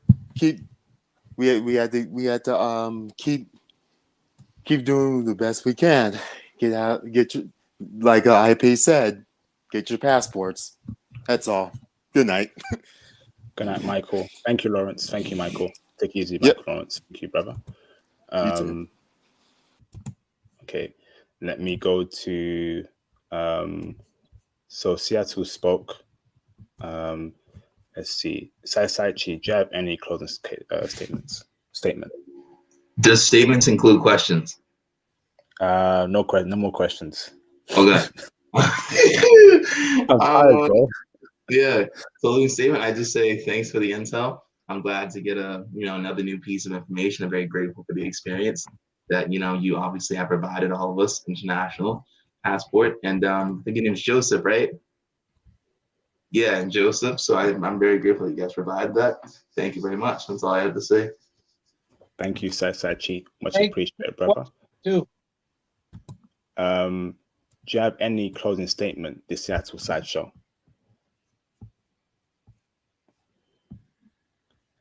The Seattle Sideshow, are you there, bro? Okay. I was asleep too. Do you have any closing statement, Chad the Great? Not really, man. Just some brothers, get your passport, explore the world,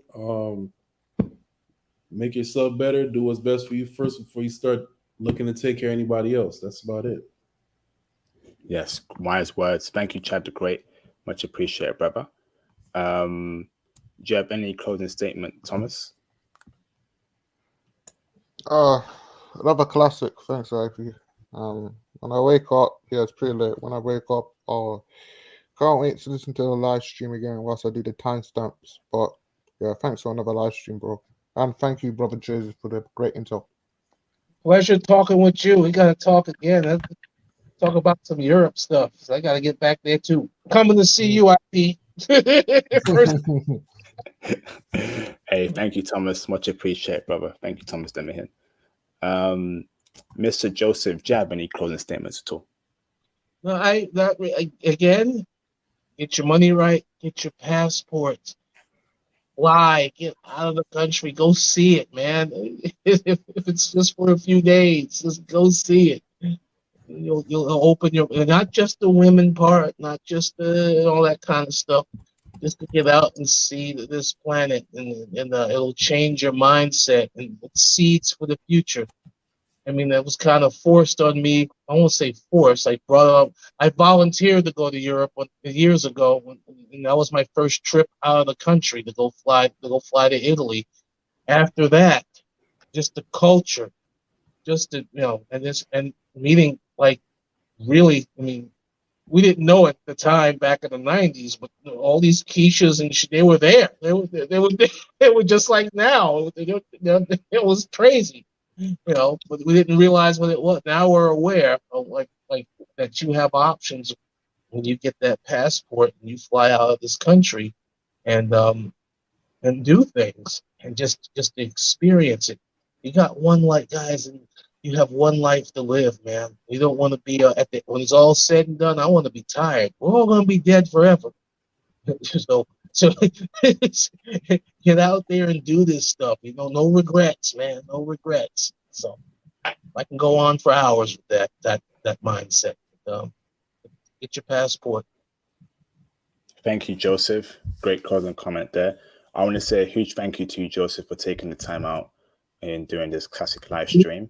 It's a Saturday night. I should be out and stuff like that, but I'm not. I'd rather be here sitting there passing on some knowledge or just some information and stuff. I'm gonna go to sleep after this, so I'm gonna save my money for the next trip.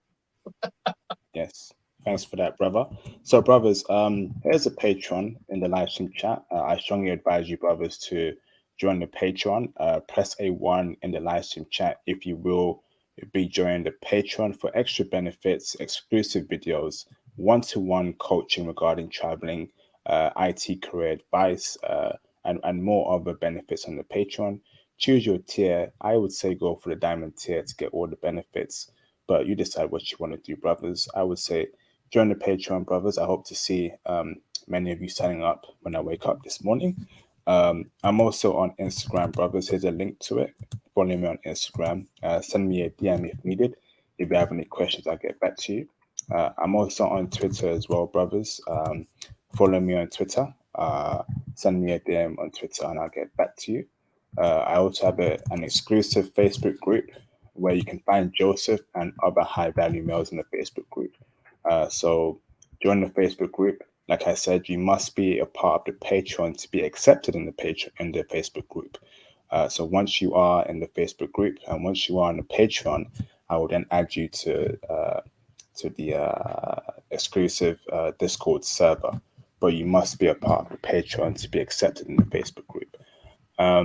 The Cash App is open 24/7, brothers. So feel free to send donations if you enjoy my content and the intel I give you, brothers. That'd be greatly appreciated. Mr. Joseph, thank you very much for taking your time out. I hope things go well with that wonderful Costa Rican lady of yours. And it will. Yes, it will. Yes, it will. Yes, indeed. Thank you, everyone. I will see you, brothers, tomorrow for the Greece live stream. Joseph, once again, thank you. Thank you to everyone who watched the stream. Thank you to those who cash apped. Thank you to those who, sent through some super chats. Subscribe to the channel. When you subscribe, hit the notification bell to always and all notifications, and all alerts, so you never miss a live stream, upload or post from me. On that note, let me check my Cash App real quick.